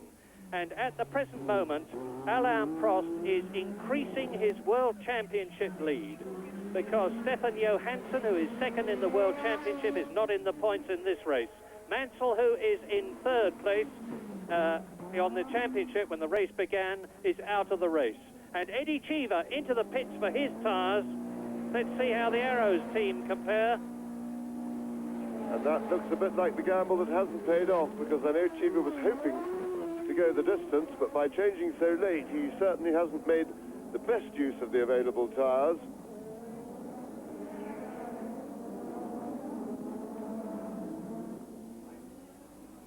So there's Ayrton Senna looking very comfortable now, no longer having to push hard, watching only the gap and the mechanics or the mechanical areas of his car, trying to protect the car. He will cut down the revs on the engine a little bit. He'll be trying not to bounce it on the curbs, as you see there, not using all the road. And on lap 52, Michele Alboreto has moved up into fourth place ahead of Eddie Cheever, and the race order is Senna leading Piquet. There is Senna by 24 seconds. The Lotus Honda leads the Williams Honda. Third position, Alain Prost. Fourth position, Michele Alboreto. Down to fifth, following that pit stop, goes Eddie Cheever. And in sixth position now, it's Gerhard Berger still, with Derek Warwick in seventh place, Palmer eighth, Capelli ninth, Johansson still 10th, with Brundle on the same lap as Johansson in 11th place, and Farby too, only lapped once in 12th position. Senna's just got to keep it rolling. He is on lap 53. He therefore has 25 laps to go, including the one he's on. I would not expect him to have much trouble in doing that. And Alain Prost is having a go at catching Nelson Piquet in second place. He's started to catch him. He's brought the gap down under 20 seconds. If they stay where they are now, and it probably won't happen, Alain Prost will still very much be in the lead in the World Championship, but up into second place will go Ayrton Senna, down to third position will go Johansson, down to fourth position will go Piquet, as you look at Patrese Brabham BMW, and that's Paul Rocher, the BMW engineer-in-chief, leaning over his car, as round the left-hander go the Arrows and the Ferrari there. And there is Stefan Johansson, who is in 10th position in the McLaren. He's been lapped, of course. Down to the chicane. Senna, Piquet, Prost through. That's Riccardo Patrese. Looks as though his race is run. And the problem with Riccardo Patrese is that it's another electronics problem. They've had them before. And that's Cheever, with Berger behind him. So Alboreto has passed the American in the Arrows to go up to fourth place, and now Berger in the Ferrari is having a go at fifth. And at the present moment, Ferrari have only got 7 points in the Constructors' Championship. Both their cars are in the top 6 now, and soon to be in the top 5 if Berger manages to get past Eddie Cheever, which Alboreto has already done. This is lap 54. Martin Brundle is about to be caught and passed by the Ferrari and the Arrows. The Arrows of Cheever, the Ferrari of Gerhard Berger. There goes the Zack-Speed. Down to the Mirabeau. Martin Brundle is in 10th position. He's about to be lapped by the battle for 5th and 6th between Cheever and Berger. Let's watch it. There's Brundle, 10th. Cheever, 5th. Berger, 6th. Weaver scrabble past the Zach speed before they get to the chicane. If he can, it'll enable him to pull away a little bit from Berger, who certainly won't be able to do so, and the answer is no. Berger closes up a little. Weaver goes past Brundle's Zach speed into the Tabac. Down to the first corner of the pool, left, right, right, left, down to La Rascasse, first gear, 30 miles an hour. Brundle is still ahead of Berger, not anymore, he's not. Berger slides through, puts the power down, and I don't think he's actually lost any time at all. And that caption rather took the wind out of my sails. I was just going to report that Alan Prost is now eating into Nelson Piquet's lead for second place. Piquet down to only 15 seconds advantage, so Prost is starting a late charge. As we have seen so many times in the past, and those late charges have often ended in victories. I remind you that Prost won here in 1986, 1985, and that appallingly wet 1984. Graham Hill won 5 times at Monaco. Is Prost going to move one closer to the all-time record of Graham Hill by making it 4? With Nakajima. That's the left-hander before the pool. Now he's going into the pool area. Watch his right hand as he changes gear. Now he's coming down to La Rascasse. Watch his hand as he goes down through the box into first gear, down to 30 miles an hour as he stands on the brakes. Now he exits. You'll see his pit board very shortly. Look for the yellow pit board of Satoru Nakajima. There it is. He's now coming up to Sanderbot, and that's a 70 miles an hour corner. He accelerates up. Watch his hand again. Third, fourth, fifth, and down a gear for the fourth gear, left-hander at the Hotel de Paris, 95 miles an hour. Picture break up, never mind. That was fantastic. This is the second place man, Nelson Piquet. Senna has completed another lap. Piquet is 31 seconds behind now. Senna is now on his 57th lap, and Nelson Piquet can do nothing but hope that his fellow Brazilian will strike trouble in the Lotus and let him, Nelson Piquet, number 6, through into the lead. Piquet needing points in the World Championship. He's 4th equal with Senna at the present moment on 6 points. He completes the lap. He's now 31.6 seconds behind Ayrton Senna, with the sun shining on the climb to Casino Square. The diners in the background, you saw them behind the plate glass windows of the Hotel de Paris, having one of the noisiest meals you can possibly imagine. And the gap between Piquet and Prost now is down to 13 seconds. So Prost is giving it his all, and he has got another 21 laps, including the one that he's on, in order to continue to eat into that gap. There's the diagram which shows you. Piquet is the red one, Prost is the green one, and you can see when they start moving it, as Piquet comes up towards the Tabac now, it should start to move very shortly.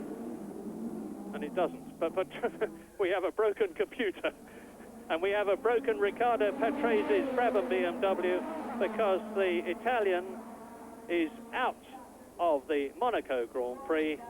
Those yellow things in his ears, of course, are ear plugs to keep out the noise. And Riccardo Patrese, who failed to finish in Brazil, San Marino and Belgium, has failed to finish in Monaco, who has now lapped Martin Brundle again. Martin Brundle, following through, is in 10th position, and he's now 2 laps adrift. But he has repassed Stefan Johansson. I'm talking about Martin Brundle. Brundle is now 10th, Johansson is 11th, and the race order, as you look at Senna on lap 58 coming into the chicane, is Senna leading Piquet by over 30 seconds. Prost 15 seconds now behind Piquet. Alboreto, 14 seconds behind Prost, is in 4th place. In 5th place, Eddie Cheever. 6th is Berger. 7th is Warwick. 8th and leading the 3.5 litre class is Palmer. 9th is Capelli, 2nd in the 3.5 litre class. 10th is Brundle. 11th is Johansson. 12th is Farby. And here is the Lotus with that board going out, and the supremely fit, very cool mentally, Ayrton Senna is on his way to his 5th Grand Prix victory in the 50th Grand Prix that he has driven in, and to add 9 points to the 6 he already has to move into 2nd position in the World Championship if the first 6 stay as they are.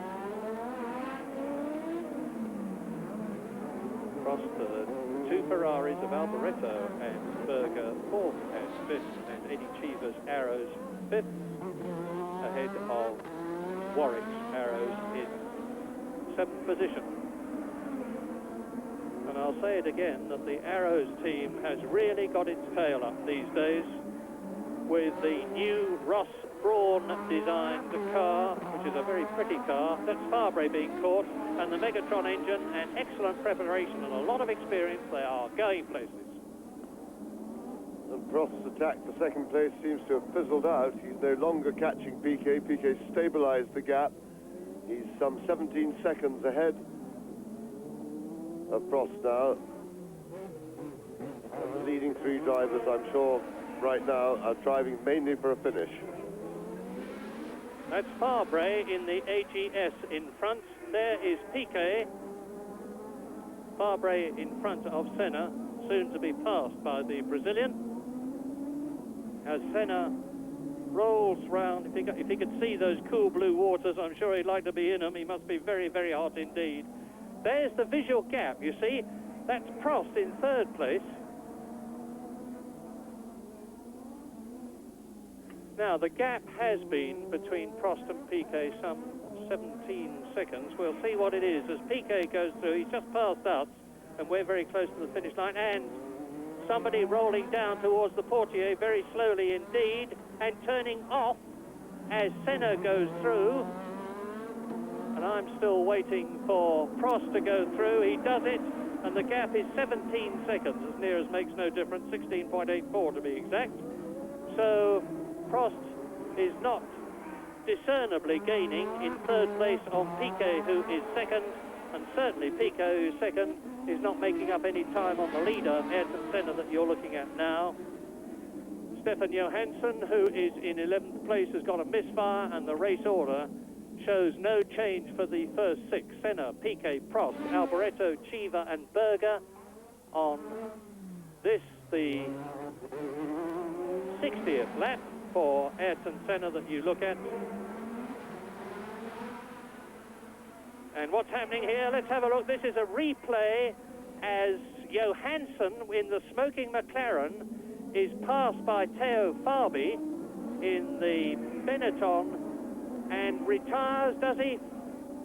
Yes, he's turning off the course. If you go like that, you run straight into the middle of Monaco.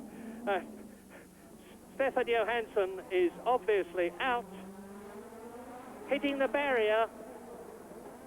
So I think something must surely have happened to the car, because Stefan does not make mistakes like that. But anyway, Stefan Johansson is out. Both the Brabhams are out, the Cesaris and Patrese. Boutsen is out, Streff's out. Of course, Nigel Mansell is out. And with Ayrton Senna now on his 61st lap out of 78, the race order is Senna, Piquet, Prost, Alboreto, Cheever and Berger. Warwick is 7th, Palmer is still 8th, Capelli is still 9th, Brundle is still in 10th position.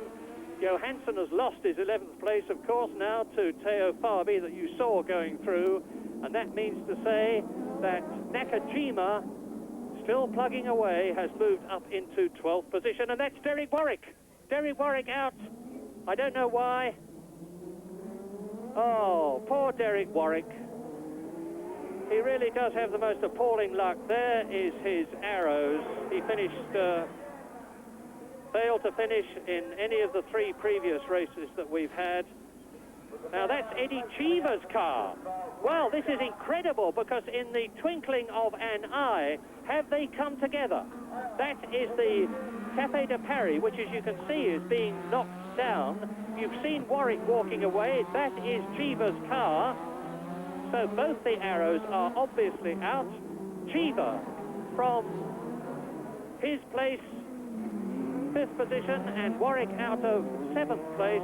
And that is changing things considerably, because now on the 62nd lap, that means that Palmer has moved up into the points, leading the 3.5 litre class, and the order is Senna, Piquet, Prost, Alboreto is 4th, Berger is 5th, and now Palmer is in 6th position, with Capelli in 7th place, and Martin Brundle has moved up into 8th position.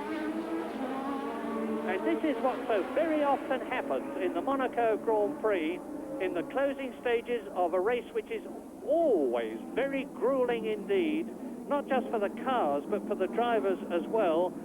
You get cars falling out, and people that were well down start to move up and to finish in the points.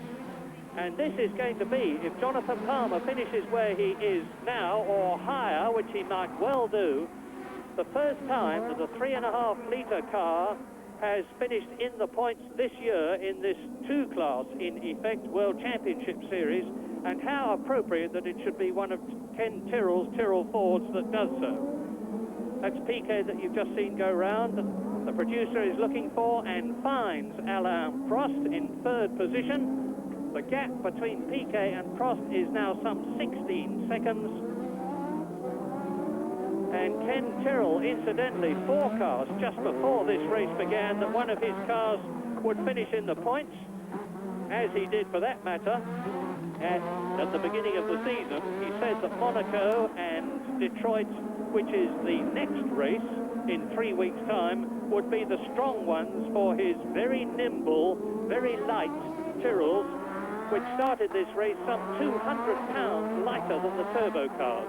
28 is Gerhard Berger, and Berger is in 5th place, about to be lapped by Ayrton Senna, the leader, who is on his 63rd lap. And Cheever, Eddie Cheever, retired with gearbox trouble. Retirements, the major retirements: Boutsen, Streff, Nigel Mansell, De Cesaris, Johansson, Patrese, Cheever, and Derek Warwick. Race leader, number 12,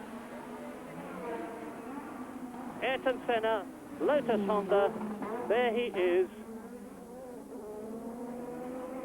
And that's Piquet, number 6. Not the best of seasons for Piquet. He may have finished 6th in Brazil, but he failed to finish in San Marino, of course, and he failed to finish in Belgium. But double world champion Nelson Piquet looks for wins rather than just places in the finish. Senna, and you've just been looking at Prost. Now I'll give you the gap between Piquet, who has just passed me as Senna goes into the tunnel, and Prost, who is in 3rd position. And the answer is 12 seconds. Prost is definitely catching Piquet. Absolutely no doubt about that at all. 12 seconds. I'll take it on the next lap, and we'll see at what rate he's catching him, as Gerhard Berger in 5th place sees the yellow Lotus Honda of Nelson Piquet closing on him. Piquet is so much, Senna is so much in command of this race that he can afford to take things very easily indeed. 35 seconds now ahead of Nelson Piquet as he comes through to complete his 64th lap. 13 to go now for Senna. The Lotus Honda sounding very, very crisp and hearty indeed. And can I remind you that if Ayrton Senna wins this race, it will be a magnificent achievement, not only for him and for Honda, but also for the Lotus team led by Peter Wright, who produced this revolutionary active suspension. There we saw the visual gap from Piquet to Prost. Prost is chasing. He's closing slowly, but Piquet will be well aware of that. He'll know exactly what the situation is, what the gap is. He'll just be trying to pace himself. It's got down really to a war of attrition now, this race. Senna, whose only problem really now is just to keep everything in one piece, keep his own concentration going, look after the car. But Piquet is starting to have to respond to Prost's challenge. Prost has now got down to 12 seconds behind him, and a bit of a slide there from Senna. That looks like a little bit of a mistake. He held it together, and that, I think, really demonstrates just how tiring this race is physically. That, of course, will have the effect of waking him up if he's tiring. It gives just a good shot of adrenaline when he makes a little mistake like that. Yes, I've got the stopwatch going to see what the gap is, because it was 37 seconds.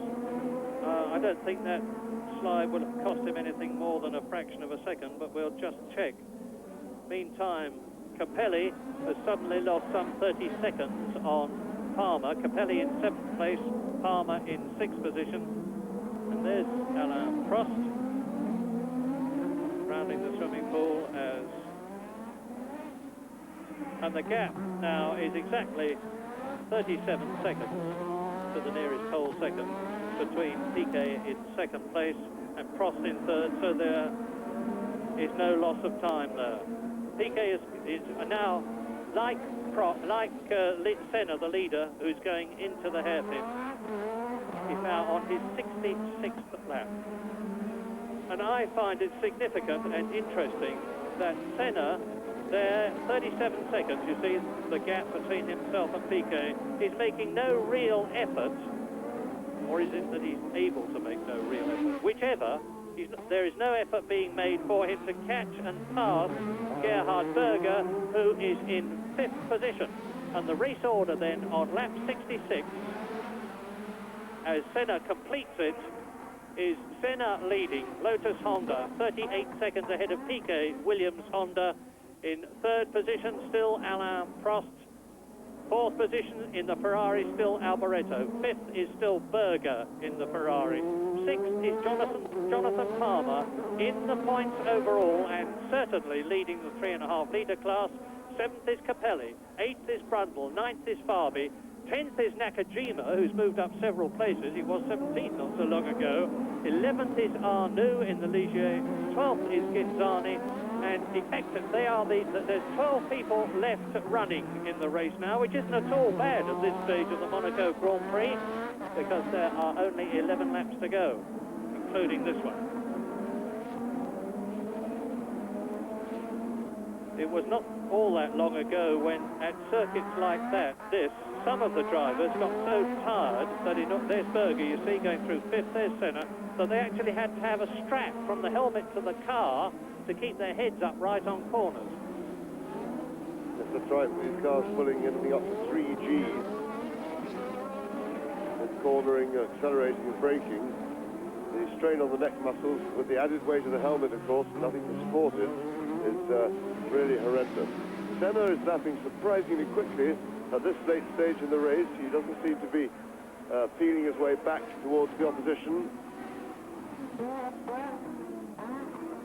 And Piquet has responded to Prost's challenge. He's now holding the gap steady. He's not letting Prost get any closer. It's still some 12.5 seconds.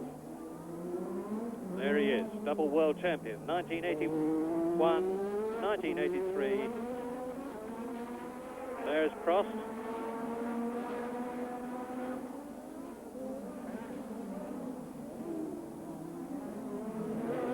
Now Senna is... Now Senna is really going to have his time cut out. He's got a whole gaggle of cars in front of him. The Ferrari of Berger is 5th. There is the Leighton House March of Capelli, who is in 7th place. Now let's watch them all come out of the tunnel. It's going to be interesting to see how Senna deals with this. Well, he's passed the march. Capelli's let him through. There's Capelli. Now the two Ligiers of Inzani and Arnoux, who are 11th and 12th. And of course, this is slowing Senna up. It's giving Piquet somewhat of a chance to catch him, but it's a false reading in a way, because when Senna's got past them, as surely he will, Piquet will then be faced with the problem, and the status quo will be returned to what it was before.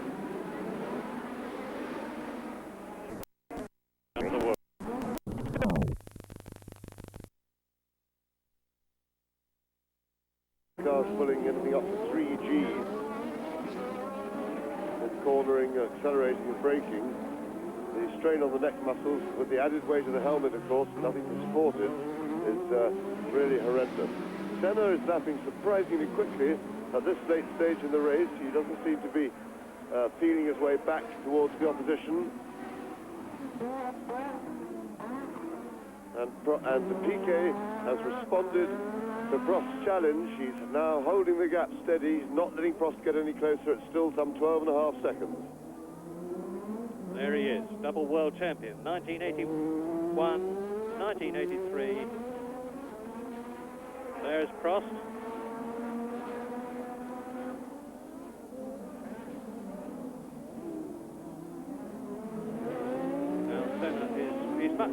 Now Senna now Senna is really going to have his time cut out. He's got a whole gaggle of cars in front of him.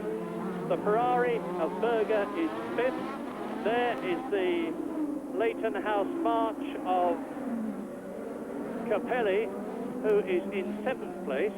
Now let's watch them all come out of the tunnel. It's going to be interesting to see how Senna deals with this. But he's passed the march. Capelli's let him through. There's Capelli. Now the two Ligiers of Inzani and Arnoux, who are 11th and 12th.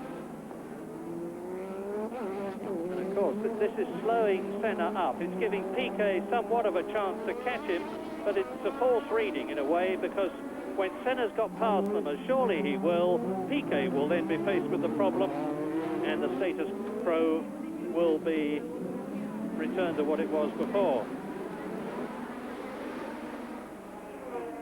The status quo, in other words.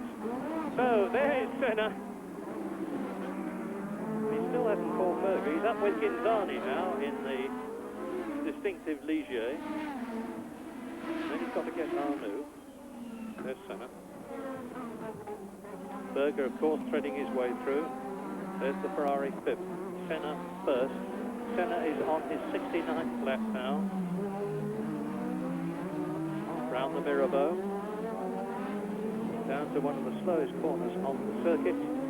That's the slowest with Rascasse, 30 miles an hour. Now Berger is going to go for Arnoux, who is in 11th place. I think Senna is actually just keeping a watching brief. There's no need for him to hurry, and he knows it, and he's not going to be pressured. Oops, and what a lovely bit of driving there. Ayrton Senna took the opportunity to nip through and take Berger's Ferrari, and Berger's in trouble, obviously. He's slowed right down, and if that is so, there will be another change, because Jonathan Palmer will move up into 5th place, but we'll have to see as they come through and complete the lap. All the time, Jonathan Palmer's pure reliability, and he's just gone past me, is moving him up as other cars fall out. Senna is not one of them. He's about to complete his 69th lap behind René Arnoux with the white helmet in his 10th, and is past him.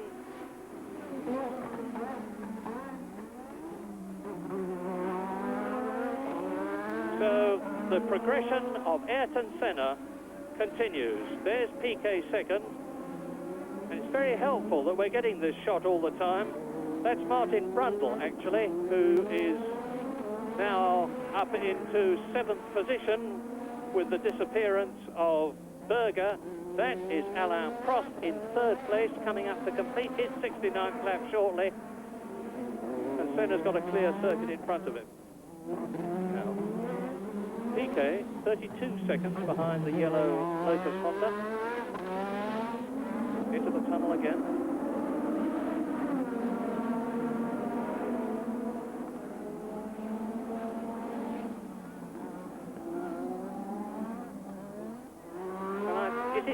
imagination, or has there been a noticeable improvement in driver standards at this Monaco Grand Prix? Well, certainly it has been remarkable how well mannered all the drivers have been. People being lapped have looked in their mirrors and got out of the way. And maybe it has, after the sad incident at Spa 2 weeks ago, maybe it's just focused the drivers' minds on good manners and good behaviour, because they certainly, it really is quite remarkable how there's been really no cases of carving anybody up here at all. Yes, it's worth emphasising that the incident in Belgium was not the only one. The organisers have been cracking down on manners, because Fabre was disciplined in Belgium for not looking in his mirrors. Dana was disciplined for allegedly causing Alboreto to go off. I say allegedly, although there's no doubt about the fact he did cause Alboreto to go off, but some people here are saying that Alboreto should never have been trying to pass where he did try to pass anyway. It was certainly a strange thing. Dana apparently was weaving from side to side, warming his tyres up, which seems a strange thing to be doing in practice. Alboreto, of course, was committed onto a quick lap.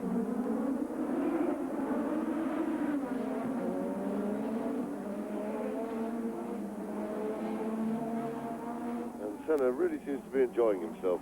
He's hasn't really slowed down at all. He's still been lapping very quickly indeed. And he's still over half a minute in front of Nelson Piquet. He could, in fairness, allow that lead to diminish a bit. He's got time in hand to play with, but seems to be having too much fun out there. I spoke too soon about Berger disappearing. He slowed right down as he came out of the chicane. He is, in fact, still running, and he's still in 5th position as Senna comes through to complete his 71st lap, and that means to say that Palmer is still in 6th place, but importantly, especially for Ken Tyrrell, he's still in 6th place, because if he gets a point in this race, it means to say that all Ken Tyrrell's transportation costs to the 1988 Grand Prix will be paid for out of the FOCA fund. One of the rules is that if you don't score any points, you don't get any free transport, and so Jonathan Palmer's point is going to be very important indeed for financial reasons as well as prestige reasons to the Tyrrell team. Senna rounds lows. Lap 72 he is on, and the gap between himself and Piquet is still virtually the same, 33 seconds. And it's 17 seconds still between Piquet and Prost. Alboreto is still 4th, Berger is still 5th, Palmer is still 6th, Capelli is 7th, Martin Brundle is 8th, and Capelli and Brundle are now 2 laps behind the leader. Fabi is 9th, Nakajima is 10th, Arnoux is 11th, Ginzani is 12th, and those are the 12 men who are still in the running.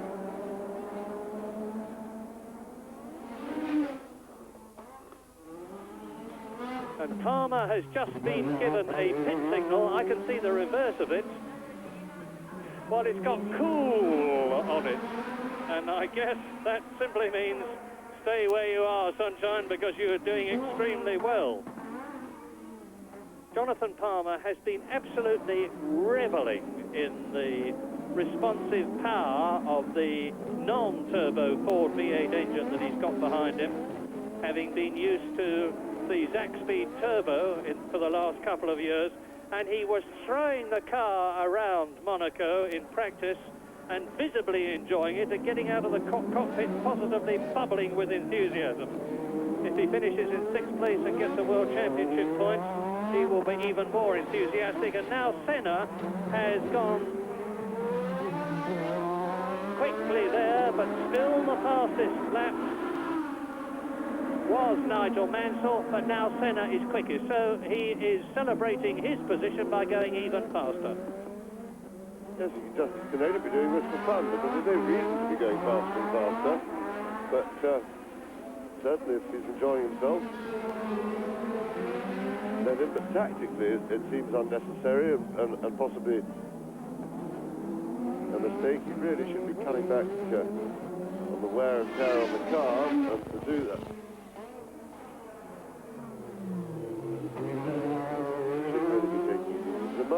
marvellous drive by Senna. Once Mansell had broken down, Senna took over the domination of the race, and was really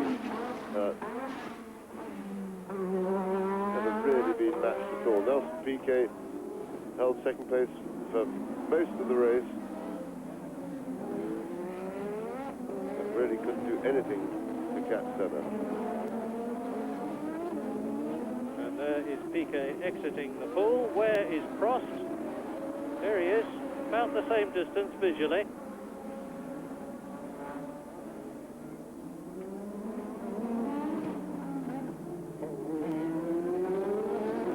Piquet is about to lap Nakajima. The Japanese driver is in 10th position, so from 4 Grand Prix starts, he is going to have had 4 Grand Prix finishes, 2 of them in the points, and for a first year of Grand Prix racing, that's a very considerable achievement. Senna. Well, this is going to be, I have to make the usual qualification provided he finishes, although it would seem that nothing is going to stop him now. His 5th Grand Prix victory, and how appropriate, because this is his 50th Grand Prix. Most of them in the Lotus team, some of them in the Tolman team of 1984, from which he departed, it should be recalled, with some acrimony, but it proved to be a good move from his point of view. And he hasn't got very far to go to work, because he lives here in Monaco, Sao Paulo in Brazil, Monaco in Europe. He used to live in Isha, but he's moved here for the fairly obvious tax reason, I would imagine. And he's been racing somewhere or other, in some type of racing, for a very considerable part of his 27 years. He's actually the 3rd youngest driver, in the 2nd youngest driver. Only Alex Cathy is any younger than he is. Senna at 27 and Cathy at 23. There is Senna. He's going to have 121 points at the end of this race. The man who started in karts and was tremendously successful in those, 2nd in the World Championship twice. To his great regret, he never won the World Championship in karts. And then he went on to Formula Ford in Britain in 1981 and won 2 championships. In 1982, he was Formula Ford 2000 champion of Britain and Europe. Then he moved up to Formula 3 in 1983 with Dick Bennett's West Surrey racing team and became British champion. In 1984, he moved into Formula 1 Grand Prix racing with Tolman and finished 2nd here, a sensational finish in Monaco. He joined Lotus in 1985, and now he is almost home for his 5th victory. He is on lap 75, 4 laps to go, including the one he is on. Piquet maintaining his 2nd place, but dropping back all the time. Piquet is now over 40 seconds behind Senna, the race leader, and it is very clear that certainly the first 3, there's Prost, are driving for a finish. They have given up any hope of catching the man ahead of them. Alboreto similarly is driving for that 4th place, Berger for 5th, and that means that both the Ferraris will have finished in the points, and it's a very long time since both team members have done that. Jonathan Palmer maintaining his superb 6th place, leading the 3.5 litre championship ahead of Capelli 7th, Brundle 8th, Barbie 9th, Nakajima 10th, Arnoux and Ginzani 11th and 12th in the 2 Ligiers. You look at Senna. Watch a master at work. The enormous crowd on the exit from the tunnel, the entry to the swimming pool. This reclaimed land, because historically the old Monaco course went round the Tabac at a much higher level and came down to what was the gasworks hairpin and is now La Rascasse, which is where Senna is now, past the high-rise buildings on his left, the harbour on his right, and as ever when you come to Monaco you find that there are a whole lot of new buildings that weren't here last year, and we're expecting Senna's race time to be about 1 hour and 58 minutes, and that'll only be just inside the 2-hour limit because one of the rules of Grand Prix racing says that 2 hours before the scheduled distance has been reached, the flag is held out. The maximum time length a Grand Prix can be is 2 hours, so it's going to be a very close run thing. There is Prost, and now let's follow the bouncing balls. The Senna, Piquet and Prost, purple, red and green. Senna in the tunnel, and he is on his 77th lap. That's Prost. He's going jolly slowly. Is Prost in? Is Prost in? Yes, indeed he is. Prost in trouble. Yes, looks all over for Prost. Smoke coming from the bottom of the car at the back. So, almost within sight of the finish line. Alan Prost looks to be out of the race. He's parking the car. So that moves Michele Alboreto up to 3rd place, Berger into 4th, and Jonathan Palmer up into 5th place. I thought something like this would happen. It always does in the closing stages, and this, of course, is going to have a very dramatic effect on the World Championship situation, because Prost is not going to get those 4 points. It means that he will be finishing on 18, only 3 points ahead of the man you're looking at, Ayrton Senna, who, if he finishes first, will be on 15, with Stefan Johansson 3rd on 13, Piquet 4th on 12, Mansell 5th on 10, and Alboreto, who in the Ferrari is still in 3rd place, will be 6th with 8 points. It's getting closer all the time, and it's getting closer to the finish for Ayrton Senna there. I recap that Alain Prost is out of the Monaco Grand Prix, having seemingly blown his tag engine or a turbo, and it means to say that Jonathan Palmer then moves up to 5th position to get 2 World Championship points. Martin Brundle moves up to 7th place in the Zach Speed, and that's a better finish than Brundle could have expected. He finished 5th in San Marino. Here is Senna. So now on lap 78, Senna leading. Piquet is in 2nd place, Alboreto is 3rd, Berger is 4th, Palmer is 5th, and up into the points, a very worthy Ivan Capelli in the march will be scoring his World Championship point and his team's first World Championship point. It won't be Capelli's first point because he finished in Australia the year before last. And look at that! The Lotus team cheering, and Senna takes the checkered flag, and Jonathan Palmer very sensibly stops behind him, which means to say that he has not got to do the extra lap. And the Monaco Grand Prix has been won by Ayrton Senna in the Lotus Honda, the first active ride victory in a Grand Prix for this pioneering Lotus suspension system, and I'm sure it won't be the last. Magnificent drive by the Brazilian.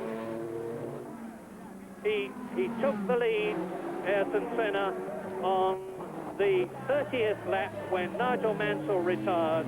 He held it very convincingly every inch of the way thereafter, and he, of course, dramatically improves his World Championship points. Well, so confirmation then, again as usual, subject to official confirmation, victory in the 45th Monaco Grand Prix for Ayrton Senna's Lotus Honda, with Nelson Piquet in 2nd position, with Michele Alboreto in 3rd place, Berger in 4th position, Jonathan Palmer 5th and Capelli 6th. Detroit Grand Prix.